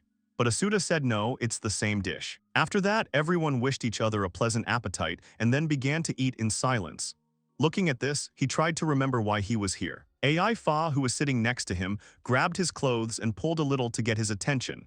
He turned to her and realized that she was angry. Gazlan turned to Asuta and said that he had come about his new question in thought, to which the latter said that this time he would like to ask Dan Rudum's opinion. After listening to the whole situation, the head said that cooking Jiba meat and selling it in the city is the same as selling horns and fangs there. He does not encroach on the grace of the forest and does not abuse any prohibition. He explained that he was confused about whether people would eat meat, to which Dan called him by name and, eating his food, exclaimed that he couldn't imagine what kind of fool wouldn't like it. He didn't understand what he was talking about at all. Gazlan told him that he thought he should discuss the matter within the Fa house. And now it is very late, so he will prepare a bed for them. They were shown into a room where there was nothing else on the floor except for one mattress. They were told that this was their overnight stay. Asuta was surprised that there was one bed for two. And the girl who took them to the room asked if they didn't mind that the room was the same, because they were living under the same roof. Ai Fa thanked her for welcoming their sudden visit so warmly, to which she was told that there was nothing to thank them for, so that they rested and did not hurry to leave. The girl went up to the rug, sat down to touch it, and said that it was still better soft, not like at home. AI Fa turned to Asuta and told him to come in soon because he likes soft. He stood on the threshold and was embarrassed. He looked away and asked if he could ask for another rug there, to which the girl made a very unhappy face. She said she knew he liked the bed but they were visiting, no need to ask, to which he tried to explain that this was not the case. AI Fa knelt down in front of him, unwound her hair and told him to come into the room, to which he agreed. As a result, they lay down together on the same mat. Asuta was lying with his back to the girl and felt that she was very close to him. He was very shy while she stared at him. She moved even closer and called his name. He started in surprise and asked what she wanted. AI Fa asked about the fact that he had actually already decided everything, to which he asked in surprise. She explained that she was talking about opening a shop in Geno's. He turned to face her and said that the bench would need more cooking utensils, the ones that are few. She looked into his eyes and asked what was next, to which he said that it was not only his problem, he needed more money and its resolution. AI Fa turned her head away and said that she had given him the go-ahead from the very beginning. Asuta opened his eyes wide in surprise and continued to stare at her. She explained that he probably did not notice that he only asked people about the reasons not to open a shop. So in fact, deep down, he wants to open his own. The main character looked at her incredulously. AI Fa turned to him and said that he wanted to ask him. They continued to lie opposite each other, looking into each other's eyes. She held out her hand to him, and then she asked if he would let her, as a member of his family, help him. Then she put her hand on her hair. His heart began to beat faster from the fact that she started stroking his hair, and he thought about how she called herself a member of the family. She continued to stroke him, smiling at him very tenderly. He took her hand to stop her actions. The main character examined all parts of her body, after which he returned his gaze to her face. His heart began to beat faster. Still holding one of her hands in his, he put the other lightly on her shoulder and called her name. After a while, Asuta left their guest room, and then returned back to, exhaling loudly at the same time. He clenched his hands into fists in front of him and said decisively that that was it. AI Fa was lying on their mattress. She turned over on her side and asked what was all there. The main character turned to her and with a smile on his face, told her that he had decided that he would open a shop. The girl even sat down on the mattress and said that she understood his decision, and then asked if he was really going to Kamua Yesu now, to which Asuta shuddered when he remembered him. After a while, they left the house of Rudim. On the way, AI Fa, thinking that they were going to the city, said that it was in the other direction, to which the main character turned to her and said that he had confused, so he offered to go home and decide what to buy. Finally, they reached the house. Asuta began to look through what they had at home and wondered what new things he could cook from Jiba. Just as he was about to suggest an option, AI Fa interrupted him and said about Hamburg. He looked at her and asked her what she meant, to which she folded her arms and said decisively about Hamburg. The main character thought about it and was surprised. Asuta tried to take the subject away from Hamburg, but the girl interrupted him, denying all his fame and again said about Hamburg. The main character realized that it was useless to argue with her, so he just agreed. After a while, he fried several cutlets in a frying pan. AI Fa was sitting very impatient, but at the same time pleased. She said that this time it turned out to be smaller and asked if it was already possible to eat, to which Asuta said that it was possible. She happily said that then he would bring spoons. But the hero stopped her and said that as the owner of a street shop, she could not just hand out a plate with a spoon to each customer. Then in shock, she asked him what to do in this case. Asuta just told her to eat with her hands. She held out her hand in front of her, then turned her gaze to the cutlets. She abruptly took one of the cutlets with her hand, but it turned out to be hot, so it was uncomfortable to hold it. The cutlet fell, and AI Fa exclaimed that it was hot. Asuta looked at it resignedly and thought that this was to be expected. He asked her that it was still difficult to eat with your hands, to which she replied in the negative. AI Fa immediately grabbed the cutlet with her hand and immediately put it in her mouth. The food was still hot, so she couldn't even take a bite, but only shouted that it was hot. The main character only noticed that the juice had already gone. She turned away from him. Then he came up to her from behind and said that the hamburgs would not be suitable for sale in the store after all, to which she agreed with him. At the same time, she blushed and was all sticky from the juice of the meat. Asuta said that this is what Kimusa mantas are good for, since they are easy to eat. Therefore, he came up with the idea to wrap the cutlets in a poiton. AI Fa looked at him in shock and then asked him if he was on purpose or not. The main character did not understand, so he asked again, to which she said that no, she did not say anything like that. She would go and wipe herself for now. When the girl returned, he handed her a cutlet wrapped in a poiton and told her to try it. She agreed, and taking the food, she immediately took a bite. Asuta asked her about her current dish. She thought about it and said that the juice does not pour out, it's good, but the poitin has a strong taste and she would rather eat one hamburger. And I don't want to finish the rest of the poitin. The main character thanked her for her feedback, to which she said that she was not grateful. He thought her opinion was chillingly honest. Asuta realized that the sauce was needed and the taste was not enough. Fired up by this idea, he pulled a handkerchief over his head and said that with what they had in the pantry, he would come up with something. Ai Fa agreed with him. After a while, he cooked a new dish and put it on the table in front of the girl. She asked if she could try, to which Asuta agreed. Ai Fa started chewing the food after she swallowed. The main character asked her opinion. She smiled, her cheeks turned red, and she said that this was what was needed. He was delighted and said that everything was clear to him. The girl resolutely stated that they would put this Kamua Yesu down with one blow, to which Asuta asked again about the fact that they would put him down. It was decided that tomorrow they would go to the Tale of Kimusa. The next day they came to the hotel. Kamua asked them that they had brought the food they wanted to sell in the shop in a bag, to which the main character agreed. The defender was delighted and blushed, said that then why were they wasting time, let them already lay out the food. Asuta apologized to him and said that he was not very pleasant to look at the moment. Kamua said that he was fooling around, after which he asked to show the food already. The main character agreed and took out a box with a new dish. He placed it on the table in front of the defender. He took it in his hands and said that it was still warm and then opened it. There was still smoke coming from there. Kamua was surprised and asked if this was the same jiba dish he had eaten, to which Asuta remained silent. The man turned the dish towards the main character and indignantly said that the meat was red. It was wrapped in a poitin and drizzled with sauce on top, to which Asuta explained that it was a sauce made from boiled tarapa, and he also added tino and aria to make it pleasant to chew. He and Kamua exchanged glances. Then the latter said that he would not understand until he tried, after which he bit into the food. He began to chew it, and because of its taste his heart began to beat faster and a blush appeared on his cheeks. Kamua picked up a piece of the dish and handed it to his assistant, Wreath, telling him to try a little.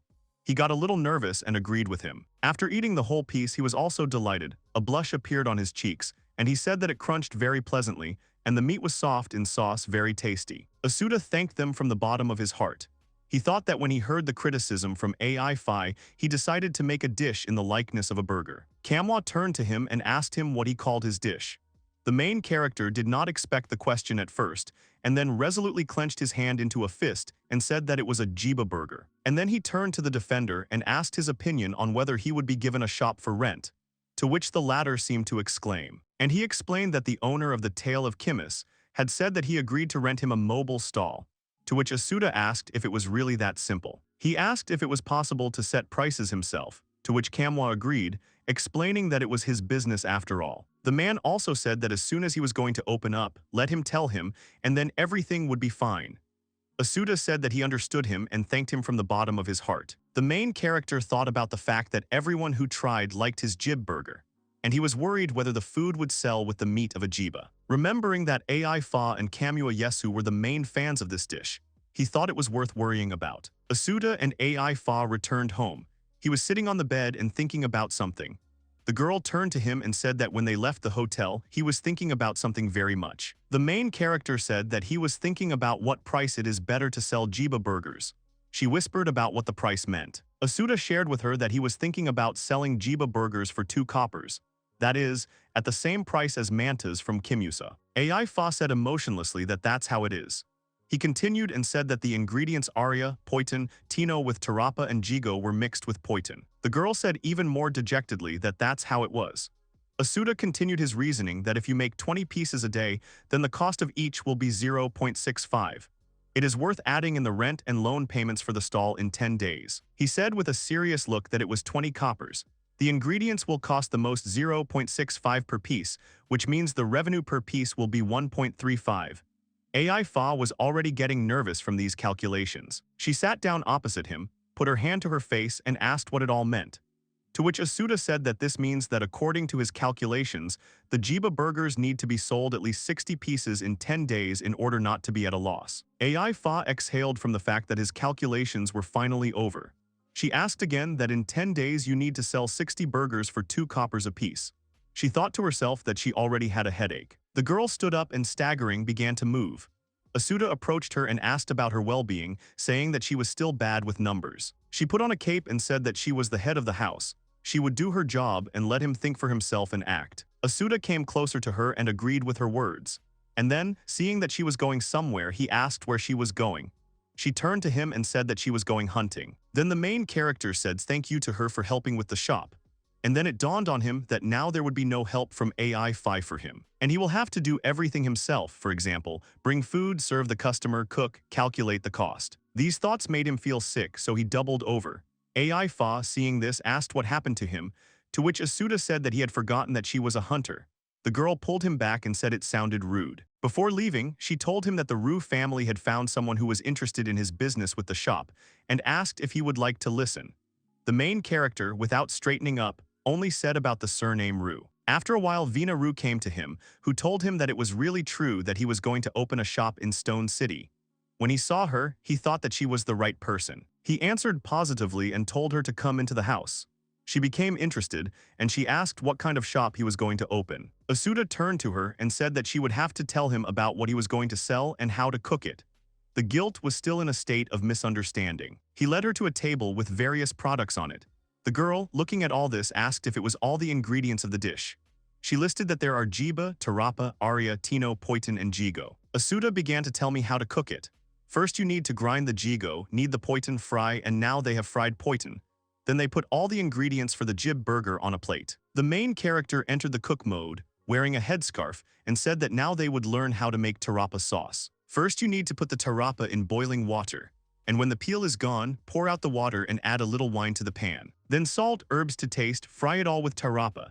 And if tarapa becomes so slippery and smooth, then the tarapa sauce is ready. Then he threw the cutlet into the air and said that then we tamp the cutlet out of the jibe so that it fits in one palm and put it in a frying pan to fry. Vina asked him about the word tamper, but he continued to tell the recipe. After that, finely chop the aria and tino and sprinkle with toasted poitin. Put a fried hibi cutlet on top and pour tarap sauce over it. Top it all with fried poitin, and lo and behold, the jiba burger is ready. At the same time, he showed the girl how he should look. When Vina heard the name, she asked him again that the dish was called Gaba burger, to which he handed her a plate and told her to eat. The girl agreed. First, she took a small bite and chewed thoroughly, after which she put the remaining dish on the table. At first, she did not understand her feelings, but just a few moments later, a smile appeared on her face and her cheeks turned red. Vina said that the fountain here is so plump and the meat of the jiba is the right size. Asuta thought that apparently due to the addition of ground jigo such as yams, the fountain swelled. He was glad that he had new reviews. He turned to the wine and said that they had the ingredients, the utensils were there. They only needed wood for the fire. Asuta asked her to bring them. The girl didn't seem to understand him and said that, of course, she would do it, firewood was no problem. But at the same time, she did not move from her place. He thought that he had forgotten that in this world his place could be called a beggar's scourge. Asuta pulled the handkerchief off his head, and his eyes became so sad. Vina, seeing his condition, asked about what happened to him, to which he said that it was nothing like that. The main character said that in 3 days he was going to take it to the Stone City and start renting a shop there, so he asked her if she could come there in the morning. Evening came, Ai-Fa returned from hunting. Stretching, she asked if everything had gone smoothly for him. Asuta was sitting with his back against the wall and his legs pulled up to him. He emotionlessly said yes. He thought that while talking, he had completely forgotten that he was not in Japan. He had not even allowed the thought of stealing and stupid fights. Ai-Fa said that she would be hunting and he would be at the store. Together, they would somehow cope with both, and she clarified whether he agreed with her. Asuta strongly agreed with her and thought that he was also a Fa, so he could do anything. 3 days later, he was standing outside the house, having collected all the necessary items, and was waiting for Vinu Ru. But he did not see anyone on the horizon and thought about how she would come faster. Immediately, he was called by name, and Vina informed him that she had come. Asuta was startled and then smiled and said that it was great. A girl stood in front of him. Her hair was gathered into a standard hairstyle, but her clothes had changed. Now there was a floor-length dress with a large neckline on the side. Asuta asked what kind of outfit she was wearing, to which she explained that when the Pralski go to the Stone City, they dress in such a way as to cover as much skin as possible with a cloth. He thought about the fact that even though she had covered, everything stood out well. Vina put her fingers together and said that she had just told him that she would go to his shop, and another person wanted to go with them. Then an unknown person came out from behind. The main character, upon seeing him, could only exclaim in surprise. It turned out to be Rudo-Ru. Asuta asked him why he was here, to which he asked him why he said that he actually came to guard him on the road. Vina immediately joined in the dialogue and said that he seemed to have said that he wanted to go when he heard about the opening of the shop. The guy started to get indignant and said that he just had free time sometimes, so he decided to go. Rudo-ru blushed and told the girl to look at Asuta. If he is there alone, he may be attacked because he is a scourge and others will definitely want to do it. The main character was shocked by his words. He sniffed and asked Rudo to help him with his things, to which Rudo agreed. After dividing things among themselves, his assistants looked at him carefully and nodded to him. Asuta happily said that they were moving to the Stone City. Both Vina and Rudo were determined. As usual, their road passed through a suspension bridge. Arriving in the city, the main character said that they had arrived. At the same time, he looked like he was ready to collapse right now. His assistants looked at him in disbelief. They asked if he was okay, to which he replied that everything was fine. After that, he said that they now have to go to the Tale of Kimusa to rent a shop. When he reached the place, he just saw her near the building. Asuta was shocked by her. Rudo approached her and said that he had dragged her to the right place. After looking at the main character, he asked if something was really wrong. He said that everything was fine. Asuta already thought he was dead, but he ended up in an unknown land. He remembered his dad and how he worked with him. He felt sorry that he couldn't even tell his father about it. He has his own establishment, albeit a tiny one, but nothing. Asuta changed his face, became more determined, and smiling at Rudo-ru, told them to bring everything faster and start preparing for the opening. They walked through the streets of the city and the three of them rolled a shop. The men were in front and the girl in the back was helping to roll.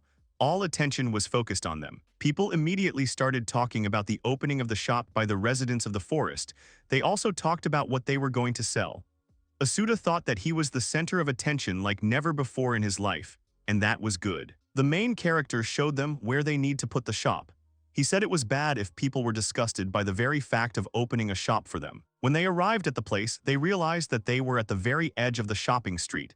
The assistants agreed with him and said that they were too much on the edge. Then Asuta told them to decompose first. Rudo agreed with him. They put the ingredients in a prominent place. Together, they resolutely looked around the shop, and the main character thought that from that day on he would be here on his own to meet his goal. Asuta picked up one of the bags and said that he needed to put the food in its place. Rudo asked where to put the firewood, to which he replied that 5-6 logs should be put in the place indicated by him. Vina asked him if Arya could be put there. The main character agreed with her and said that a cauldron should be brought there. The cutlets will be lying here so sideways.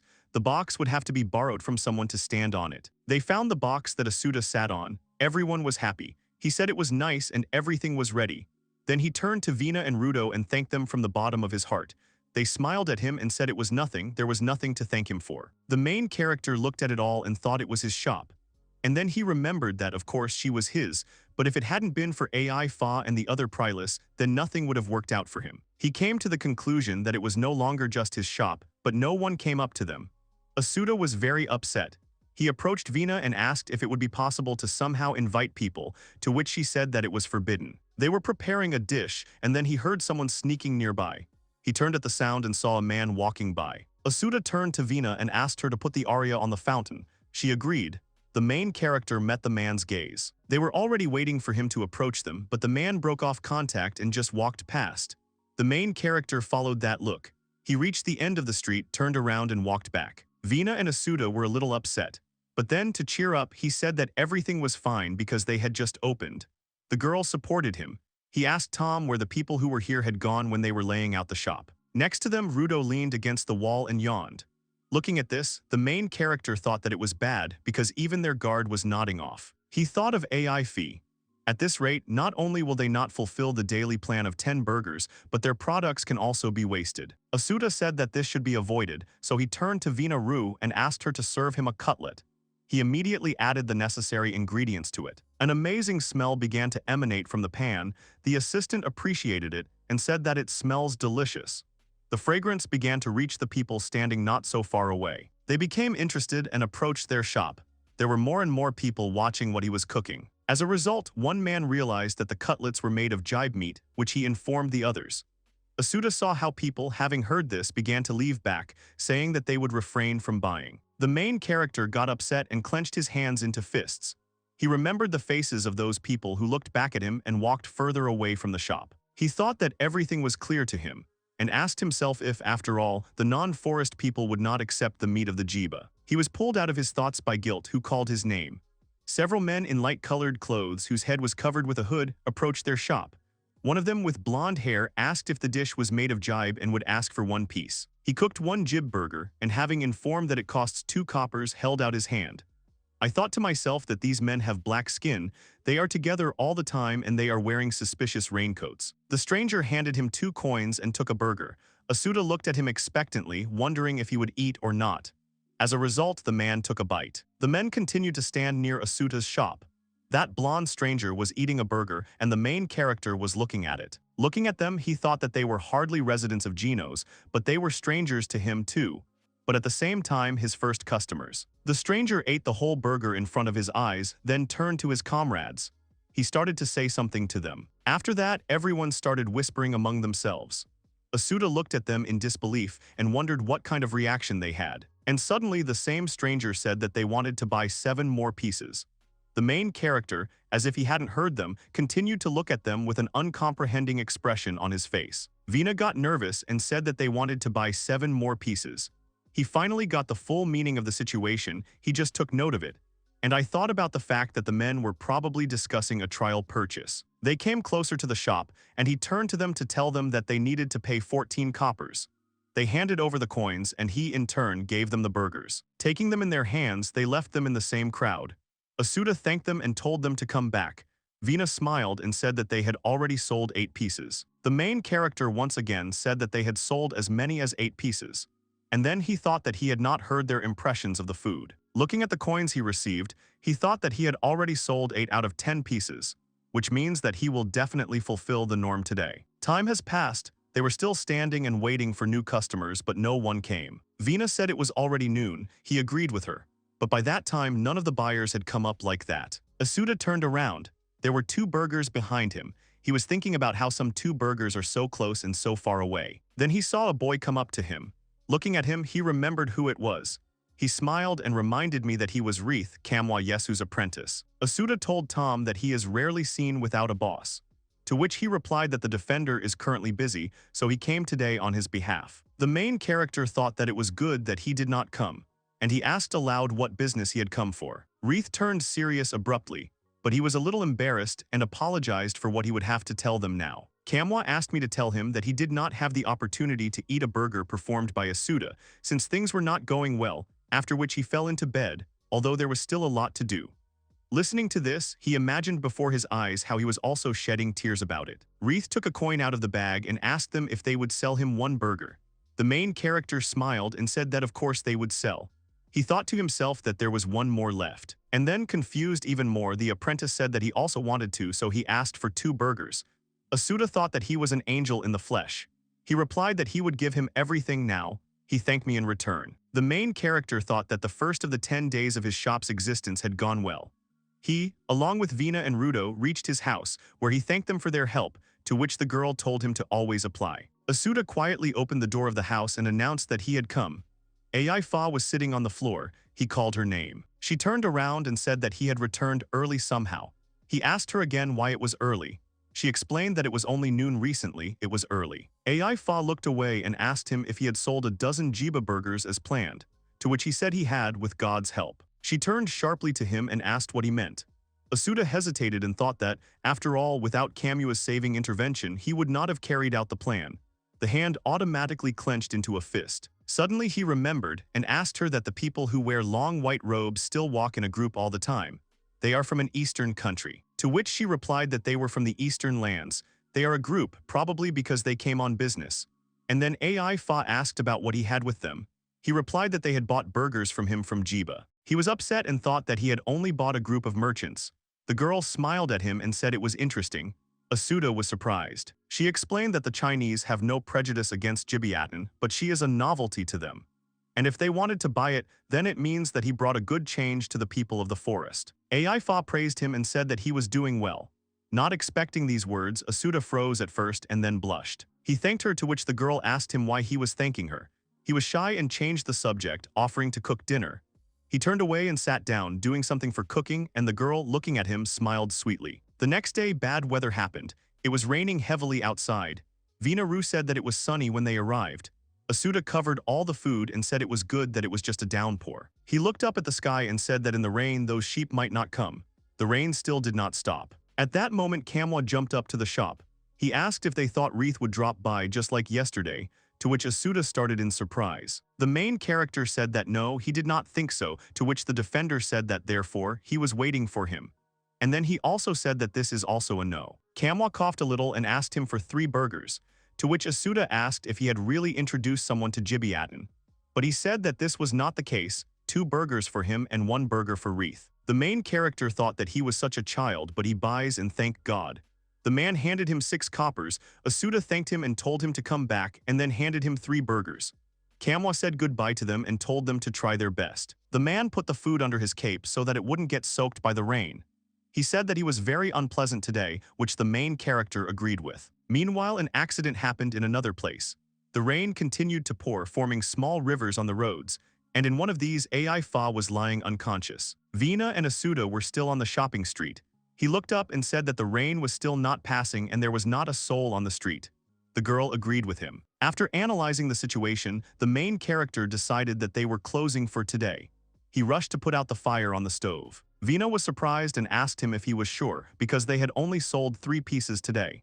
To which he replied that he understood. He explained that the stall is mobile, it is important to know when to curl up. Rudo, seeing that he had started packing, asked if they were really on their way home. Asuta was surprised to see the latter and asked him if he had been there. And then he apologized for having to carry the weights back again. Rudo began to get angry and said that it was not a matter of heaviness, but that it was dangerous to walk along mountain trails in a downpour with him. He did not want to. Asuta smiled condescendingly and said that he understood him. After a while, they decided to leave. The guy kept giving instructions to the main character to look at his feet and not fly. The latter was surprised that he was ahead of everyone. Rudo said that the same person understands what will happen if he slips. He thought that it was better than falling down alone and lying down. To which Asuta said that he understood him and would try very hard. The guy told him not to let them down. They walked all together, overcoming bad weather and a difficult road. Suddenly, the main character's foot got into some kind of hole. He stopped to see what had happened. Looking straight ahead, he saw something. My heart began to pound rapidly and my eyes opened in surprise. He immediately turned to Rudo and asked him to come over. He asked about what happened, to which he replied that it seemed that someone had fallen there. The main character turned around and asked what they would do, to which Rudo said that he would go and take a look. The latter told them to stand still and immediately went down the road. Asuta said that he hopes that everything is fine there. Vina agreed with him. Rudo, approaching the lying man, immediately recognized him. He called out to Asuta by name, told him to put down his things and slowly walked up to him. The girl told him to be careful. He thanked her. As he went downstairs, he thought about the fact that he could have been called for only one reason. Rudo, seeing that he had come down, told him to go to him. When he came up, he saw that it was Ai Fa lying there. Rudo confirmed his fears and said that the girl was unconscious. Asuta was afraid for her, quickly walked up to her and grabbed her arm to throw her on his back and pull her up. Rudo tried to stop him and told him to wait. He would go and call people, to which the main character said that how could she be left here. And then I asked him to help him, because Asuta and Ai Foy are one family and he will carry her home. Rudo looked closely at how the main character picks up the girl, after which he squeezed his hand and said that he would help him. They started to climb up, and the guy from behind helped them by pushing them in the back. He told Asuta to hold her tight. They slowly went upstairs. Vina, seeing who they found there, began to worry. Rudo told her to go ahead of them. After a while, they reached Fa's house. Together, they brought Ai Fu into the house and planted her against the wall so that she would not fall. Asuta apologized to Rudo and said that he was now in his debt. He said that he did and that next time he would give him a novelty bite. Guilt pulled him back. As she was leaving, she turned around and told the main character to take himself and then said goodbye. Returning to the house, Asuta immediately lit a fire to make it warmer, took off his clothes to leave them to dry, and then decided to put them on the floor. The girl came to her room and mumbled. He immediately called her by name and asked how she was feeling. At first, she didn't understand anything. She looked around and asked why she was at home, to which Asuta told how she was lying in the woods, most likely because she was caught in a downpour. After that, he asked if she was cold and if she was in pain anywhere. Ai Fa thought about the downpour and then something seemed to prick her. He immediately asked her what happened if she was in pain, to which she replied that everything was fine. He was indignant and said that it was good, let him go to bed already. The main character put her on a mattress and covered her to keep her warm. She said it was hard for her. He told her to wait a bit, he would give her some hot soup now. While the soup was being cooked, she continued to lie down. Turning slightly, Ai Fa realized that her right shoulder was dislocated. Asuta came up to her with a bowl of soup, touched it and said that it was all cold, she needed to at least eat soup and then asked if she could do it. Her cheeks flushed sharply. He asked her what had happened. The girl asked him to feed her. The main character said that he understood, and then was surprised when she suddenly stood up, leaning on her left hand and opened her mouth slightly, ready to eat soup. He took a spoonful of soup, then gave it to Ai Fi. She continued to be embarrassed and ate the whole spoon. Asuta, looking at her, realized that he had started thinking about the wrong thing. He began to drive away the uninvited thoughts, telling himself that he was just courting her. After eating all the soup, the girl sat down on her knees. She turned to him and asked if he could put painkillers on his right shoulder. He didn't understand the question at first, then she apologized to him and said she could go get him herself. The main character just looked after her as she got up and went to get what she needed. When she returned, she handed him an unfamiliar substance and told him that it was an anesthetic. He took it and said he understood. After that, with trembling hands, Asuta began to apply it to her right shoulder. She began to moan and mumble at his actions. When she started to gasp, he thought about what was going on. Embarrassed, he looked away from her. The main character addressed her by name and said that she had a fever and something was wrong. She agreed with him and said she would sleep.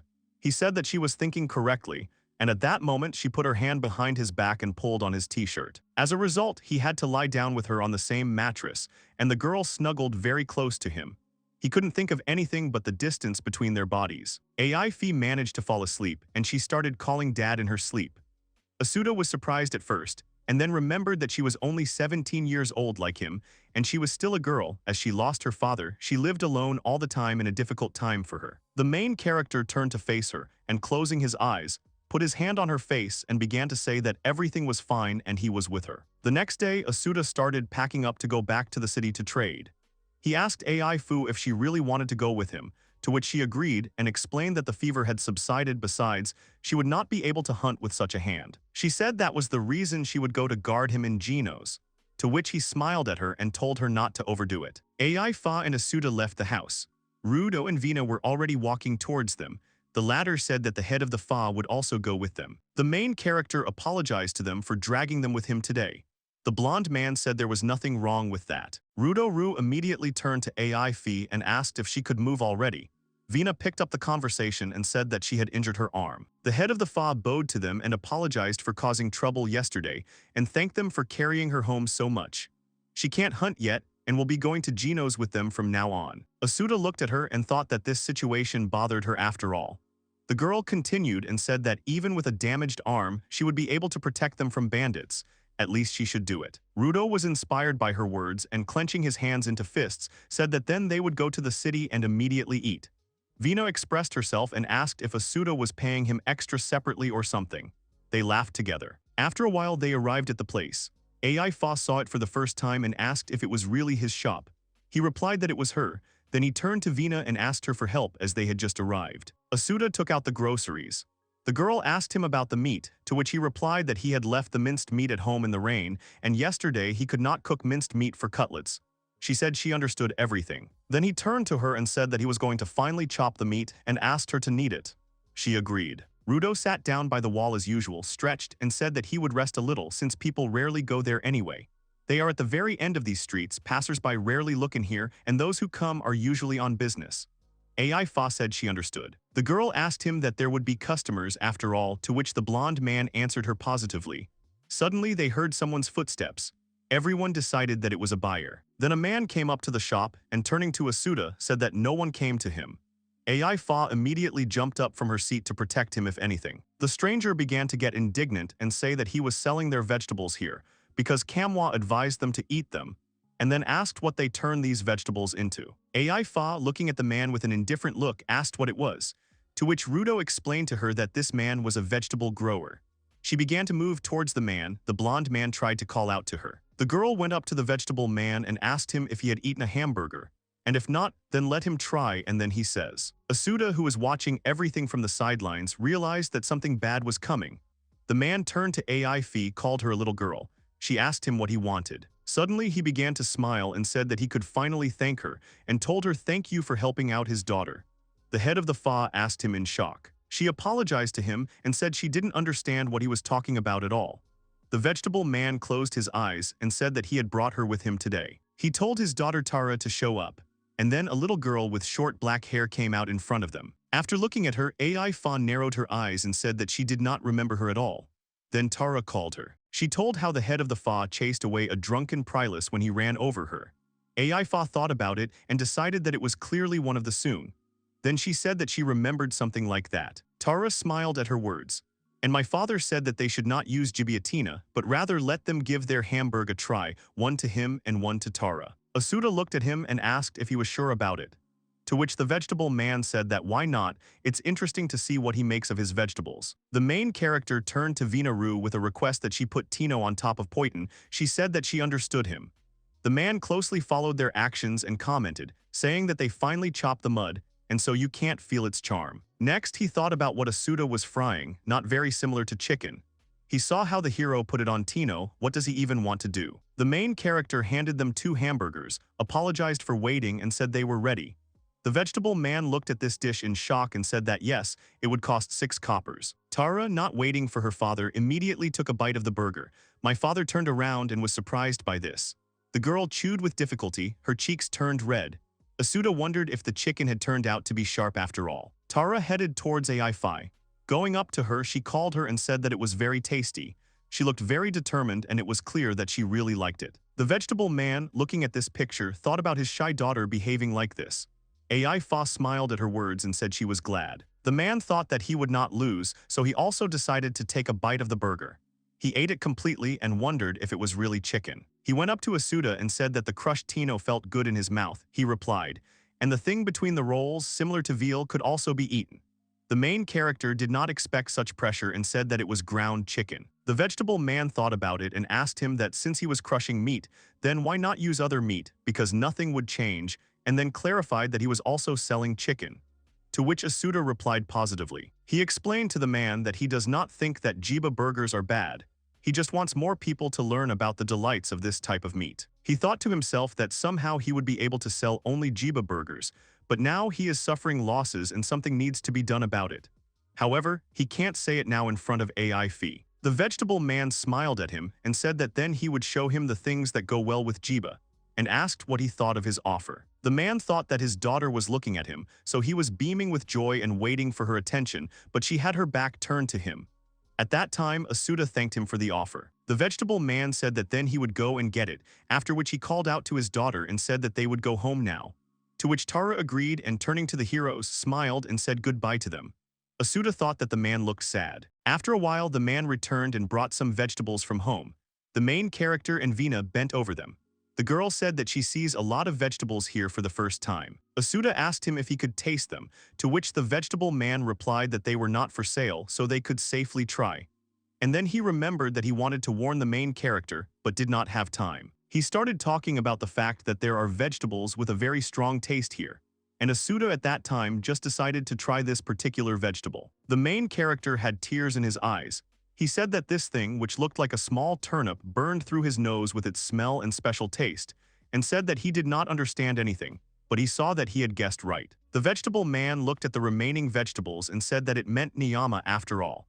Vina turned to Asuta and told him that he had a good sense. The man explained that niyama has this very strong smell. It does not need to be eaten alive, and then asked if he would try other vegetables. Asuta sat down on his knees, tears were still in his eyes, and he was only thinking about the strong smell of the vegetable.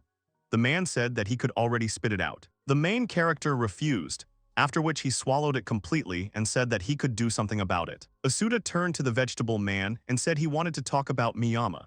The latter agreed and asked him if his vegetables were phosgene, and immediately asked about how much to sell to him. To which the main character showed him and said that this is how much you need. Then the man told him to pay him the specified amount. The happy vegetable man turned around and said that he would go and get some vegetables now and asked to wait for him. Asuta could only think that the deal was done. After looking at the bags of other products, the main character thought about what to do with them. At this time, Ai Fa said that this man was some kind of craftsman. Asuta looked at her in disbelief. He thought about the fact that he is a cook and with the help of a hint from a vegetable expert, he will create a new menu. He looked determined. Vina came up to him and excitedly asked him what he was doing, to which he said that he was thinking about a new menu. Realizing what he said, the girl seriously asked him if he really wanted to come up with a new menu. He got nervous and said that it was true. She smiled and was embarrassed, after which she said that it was very curious and asked if she could help him. They looked into the box where the jug was. Asuta smiled and said that now we need to collect the groceries. Vina was standing next to him, smiling too. He took out a jug and said that it was still a meat dish, which meant that the bad smell should be removed with wine. Vina then asked him about how he was going to season, to which he said he needed to think about it and see what they had. He found salt for tarap sauce and pico leaves. Asuta thought that you can only fry chicken with this. Then he thought that he needed to come up with something to sell meat by itself. He was so lost in his thoughts that Vina Rue had to lean over to him and call his name. She asked him why he was slicing meat so thinly, to which the main character explained that it would be easy to eat it thinly, and pico with salt would quickly taste good. Then he was hailed. Asuta turned around and saw that it was the vegetable man who had returned. That's how he addressed him, to which the man said that he had a name, Dora. He put the vegetables in front of him and said that he had brought Miyama. The main character thanked him for this. The latter immediately began to slice it. At the same time, he asked Rue for wine to light the stove. Asuta was coming up with a recipe. He put a frying pan on the fire, lightly poured wine and added chopped Miyama, and then poured wine again when it was fried. The vegetable man stood and smiled, looking at his cooking. Vina Rue said that it smells delicious. Then he added the thinly sliced meat. At this moment, the girl and the man, feeling the aroma, strained a little from the way he teases the appetite, because the smell of fried meat is overlaid with the pungent smell of Miyamo. And all this fragrance is flying around the city together. Rudo Rue thought about what he wanted to eat. Ai Fa said that she did not know that such a thing was possible with a shop. Asuta turned to Vina and asked her to cook fried poitin and tino. She said she would do everything and then asked him if there was enough, to which he agreed. He thought that with poitin and tino, the dish could be carried with him. He put the finished meat on top of the poitin and lightly poured gravy over it. Vina smiled at him and asked that the meat was ready now, to which he turned to her and said that it was ready. He rolled the resulting dish into a roll and said that he hoped that the ingredients would not fall out, and the miyamchik with chicken was ready. Vina Rue and Dora bent over the dish and looking at it, the girl said that it looked delicious, and the vegetable man said that it was nice. As Miyamu's supplier, he should buy it first. To which Asuta stopped him and told him to wait, since this is a trial version and he is not sure that he is ready to sell it. To which the man said that he had money and he wanted to eat. The main character thought that he was honest with his desires. Then he rolled up a dish for him and told him what he could buy. The vegetable man said that, therefore, it costs 2 coppers, handed him the money and turning away, immediately bit into the food. After he felt the taste, he said that the bitterness of Miyamu, the feeling of chewing jiba and salinity were what he needed. But he did not have time to finish, because he felt someone else's presence near him. He turned around and saw the merchants who were looking at him intently. Asuta, seeing them, thought that the simians had come. The main character asked them if they would order a jib burger again, to which the blonde man said they wanted thinly sliced meat. After that, he held up one finger and said that he wanted 1 miyamchik. Asuta was surprised and said that he would be charged 2 coppers. He thought to himself that there was no turning back. He immediately shouted to Vina Rue to cook another one. At this time, the Chinese were closely watching the cooking process. The vegetable man, after looking at these men, decided to quickly say goodbye and leave. He said that he would come in a little later to buy Tara too. Asuta, looking at him, thought that he had escaped. The main character cooked a miyamchik, handed it to them, taking 2 coppers for himself. The Chinese took turns trying this dish. After a while, they got bored again, and Asuta thought that they were discussing something again, and he wondered what they would say today. The blonde man asked the main character for 6 more miyamchiki and 6 jib burgers. The latter was shocked and began to think that if you add Dora's purchases to this, then he will be a plus today. Asuta resolutely said that he understood them and asked them to wait a little. It will be ready soon. After that, he turned to Vina Rue, and she immediately understood what was required of her. Ai Fa, looking at what was happening in front of her, smiled very gently. Rudo Rue, also looking at this picture, thought about why he was not given a try. After a while, Asuta prepared the order completely and put all the dishes on the table. He apologized to the simians for waiting and said that the jiba burgers and miyamchiki were ready. The men picked up their order and starting to eat right on the way, walked away. The main character exhaled and thought that, thank God, the chicken was sold out. He turned to Vina Rue and said that Tara still needed to cook, to which she replied that she understood him. Then Asuta wondered if the vegetable man would come back at all. Then Rudo Rue said that he could go and ask. Ai Fa would stay instead, and he would go and find out everything. He staggered up and said that it was simply unbearable to hear this smell and sit on guard. Asuta apologized to him. Then the guy said he would go, but the main character called him by name. Rudo asked about what happened. The guy turned back to the road and was about to leave. But then Asuta shouted to him that he would make a jiba burger for his arrival. Rudo immediately smiled happily, his cheeks turned red, and he said it would be good. The main character also smiled at him and thought that he was glad. Asuta said that it would be necessary to do more jiba burge. Ai Fa apologized to him. He looked at her and said that it was not worth apologizing because they were helping him. He smiled and said that they had managed to sell the chicken. Without them, he would not have been able to do it. The main character is so grateful to both the Prilesians and the Genoese. Vina-ru lowered her eyes and smiled, saying that she was also very grateful to him. He was surprised by her words, but she changed the subject and said she was going to cut up Tino. At this time, Rudo went in search of a vegetable garden. As he walked down the street, Asuta's words came after him about what should be prepared for his return.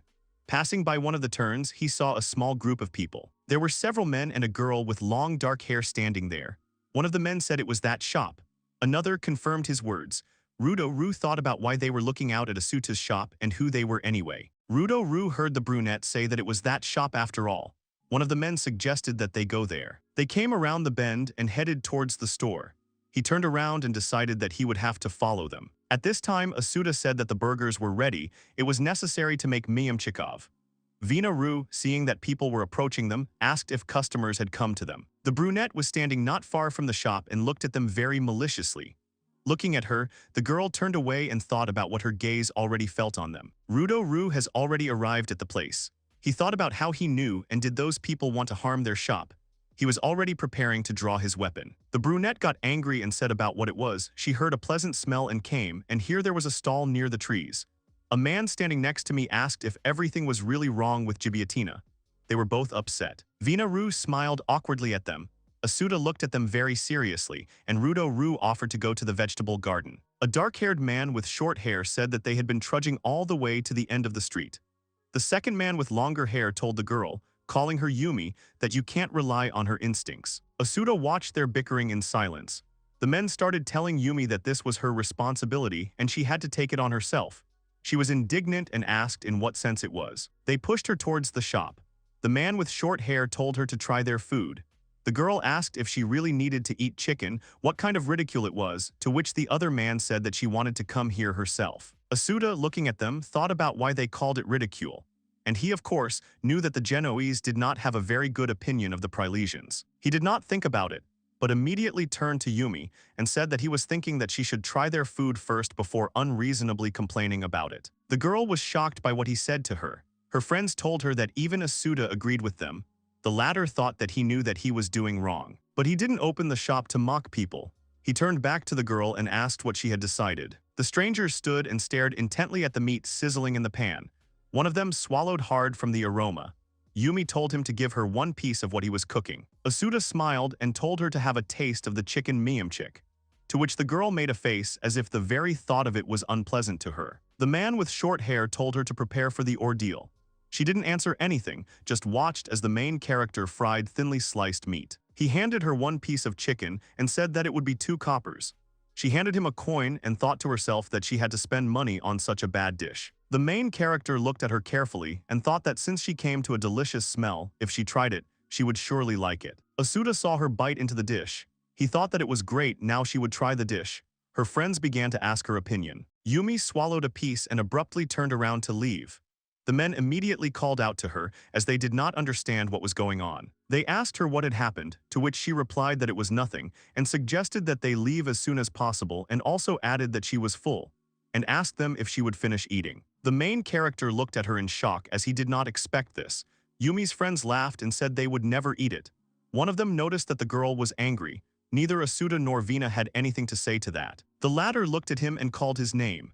He was standing very sad, as if a black aura was hovering around him. Ai Fa also looked at his back with a question in her eyes. Suddenly, Vina said that Rudo and Dora had returned. Asuta, being in his thoughts, at first did not understand what she said and asked again. Satisfied men came up to the shop. Rudo smiled and said that they had come. The vegetable man waved at them and, smiling, asked if Miyamchik was ready for Tara. Asuta smiled tightly and said that Miyamchik was ready, while he said the name of the dish with some pause.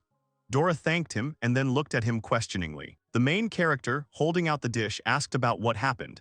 The vegetable man took it in his hands and said in a serious tone that he now seemed to pronounce the word miyamchik with difficulty.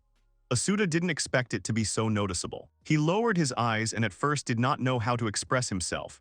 But then he said that he understood what was the matter, he was just thinking a little. Asuta grinned and said that he was thinking about how to cook it better. Ai Fa looked at him with concern in her eyes as she understood what he was going through. The vegetable man looked at him in surprise and asked if he was really going to improve the miyamchik. And he added that he thinks that he is so good. Asuta thanked him. But he said that they still have miyam left and they are still closing for today.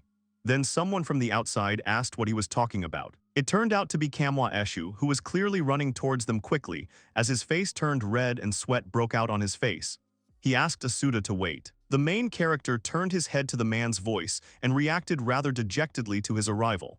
The defender asked him if he had time to buy, to which Asuta categorically informed that they were closed.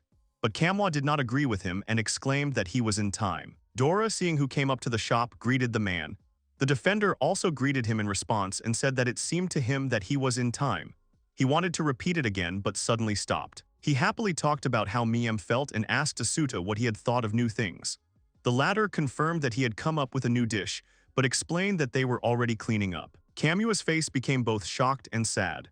The vegetable man came up to him and holding out the bag said that if he wanted, then let him take it, but explained that he bought it for his daughter. The defender looked questioningly at the new dish, and affirmatively said that Asuta did not use chicken in this new dish. Kamwa turned around to leave and said that then he would come and buy tomorrow and punished Iam so that everything would not be sorted out. He turned around and asked him to leave one for him, to which the main character asked him if he was going to eat alone. The defender said that he would not eat alone. An image of Wraith appeared before his eyes, and he said that he looked so gentle, did not get along well with unusual food, which needed to be tasted several times to understand its charm, even if the flavor was nailed by Miyam. Asuta, looking after him, said that he understood. Vina-ru turned to him and asked about what had happened. He also turned in her direction and said that nothing had happened and that they should continue to clean up. She agreed with him. Dora said that he would then go to his daughter. Everyone said goodbye to each other until tomorrow. On the way home, Asuta smiled and thanked Ai Fu, Wine and Rudo-ru for today, to which the latter said that there was nothing to thank for. The girl asked why the head of the Fa was so sleepy. Ai Fa was surprised by the question. She explained that she was tired and apologized to everyone, but she thought to herself that she couldn't say that she couldn't sleep properly because of the delicious smell. To which the girl replied that the main thing was that she was healthy. She turned around to look at him and thought that Asuta was cooking something in the evening. I wonder how they will have the auction today. They reopened the shop the next day. The main character put the pan on the fire and said that they were opening.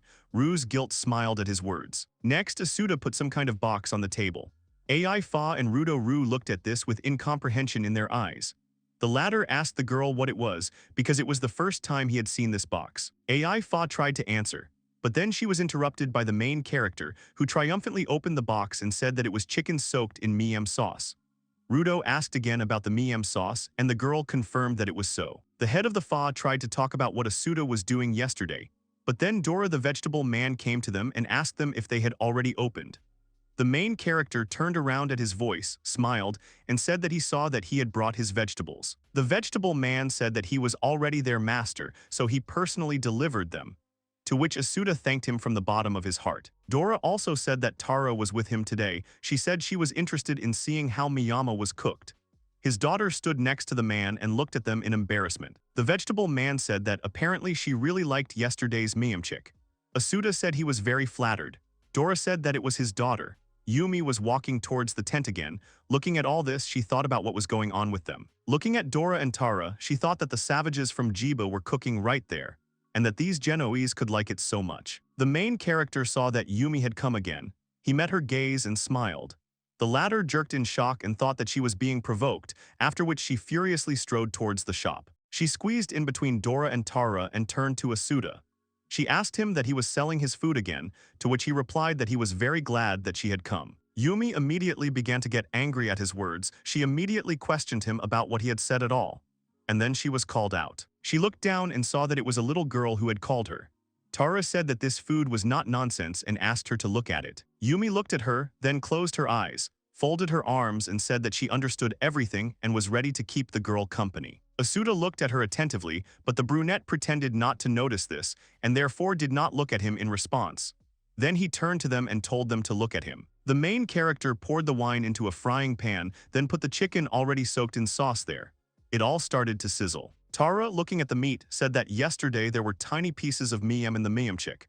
And there are none here, but the pan smells of fried miam. Yumi looked at it with surprise, thinking that this was really the case, but the smell was the same as yesterday. She wondered how this was possible. Asuta replied to the girl that he had mixed chopped miam with wine sauce yesterday, and then soaked the meat in it all night.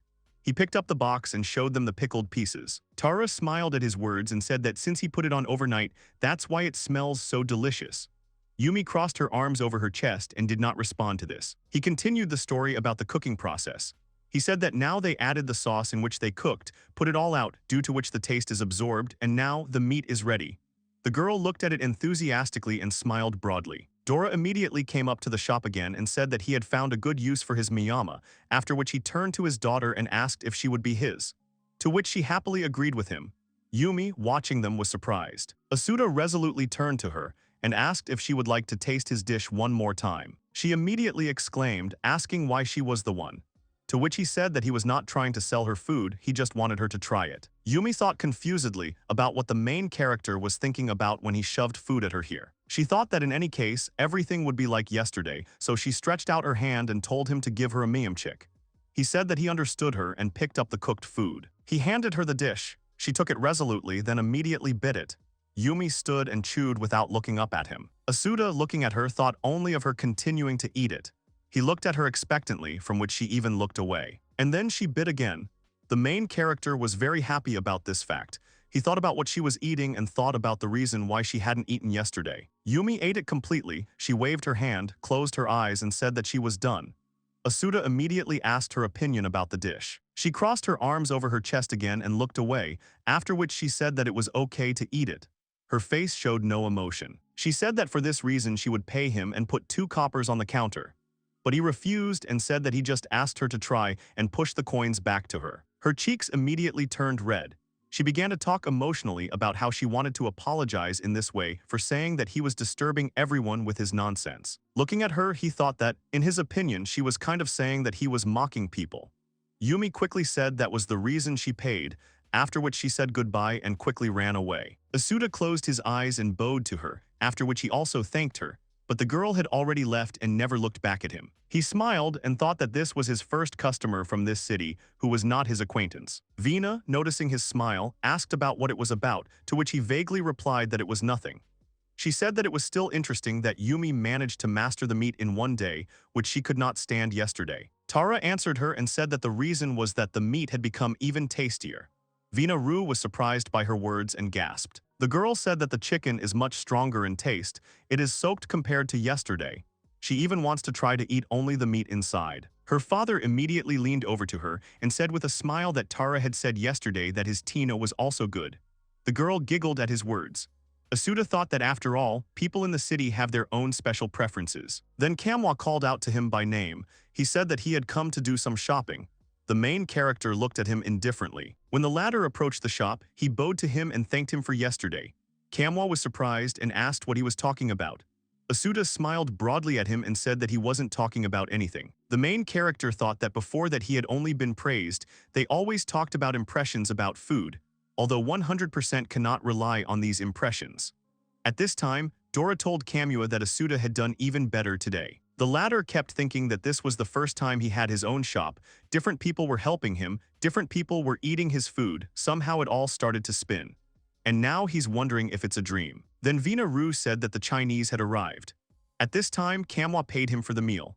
The vegetable man and his daughter said they would go home then. Manhwa went with them and said that he had bought a lot today, it was time to go to work. Asuta smiled at the simians who came up and asked what they wanted, to which they replied that they had come to talk today. The main character was surprised. Listening to one of the singers, he visibly tensed up and began to get nervous.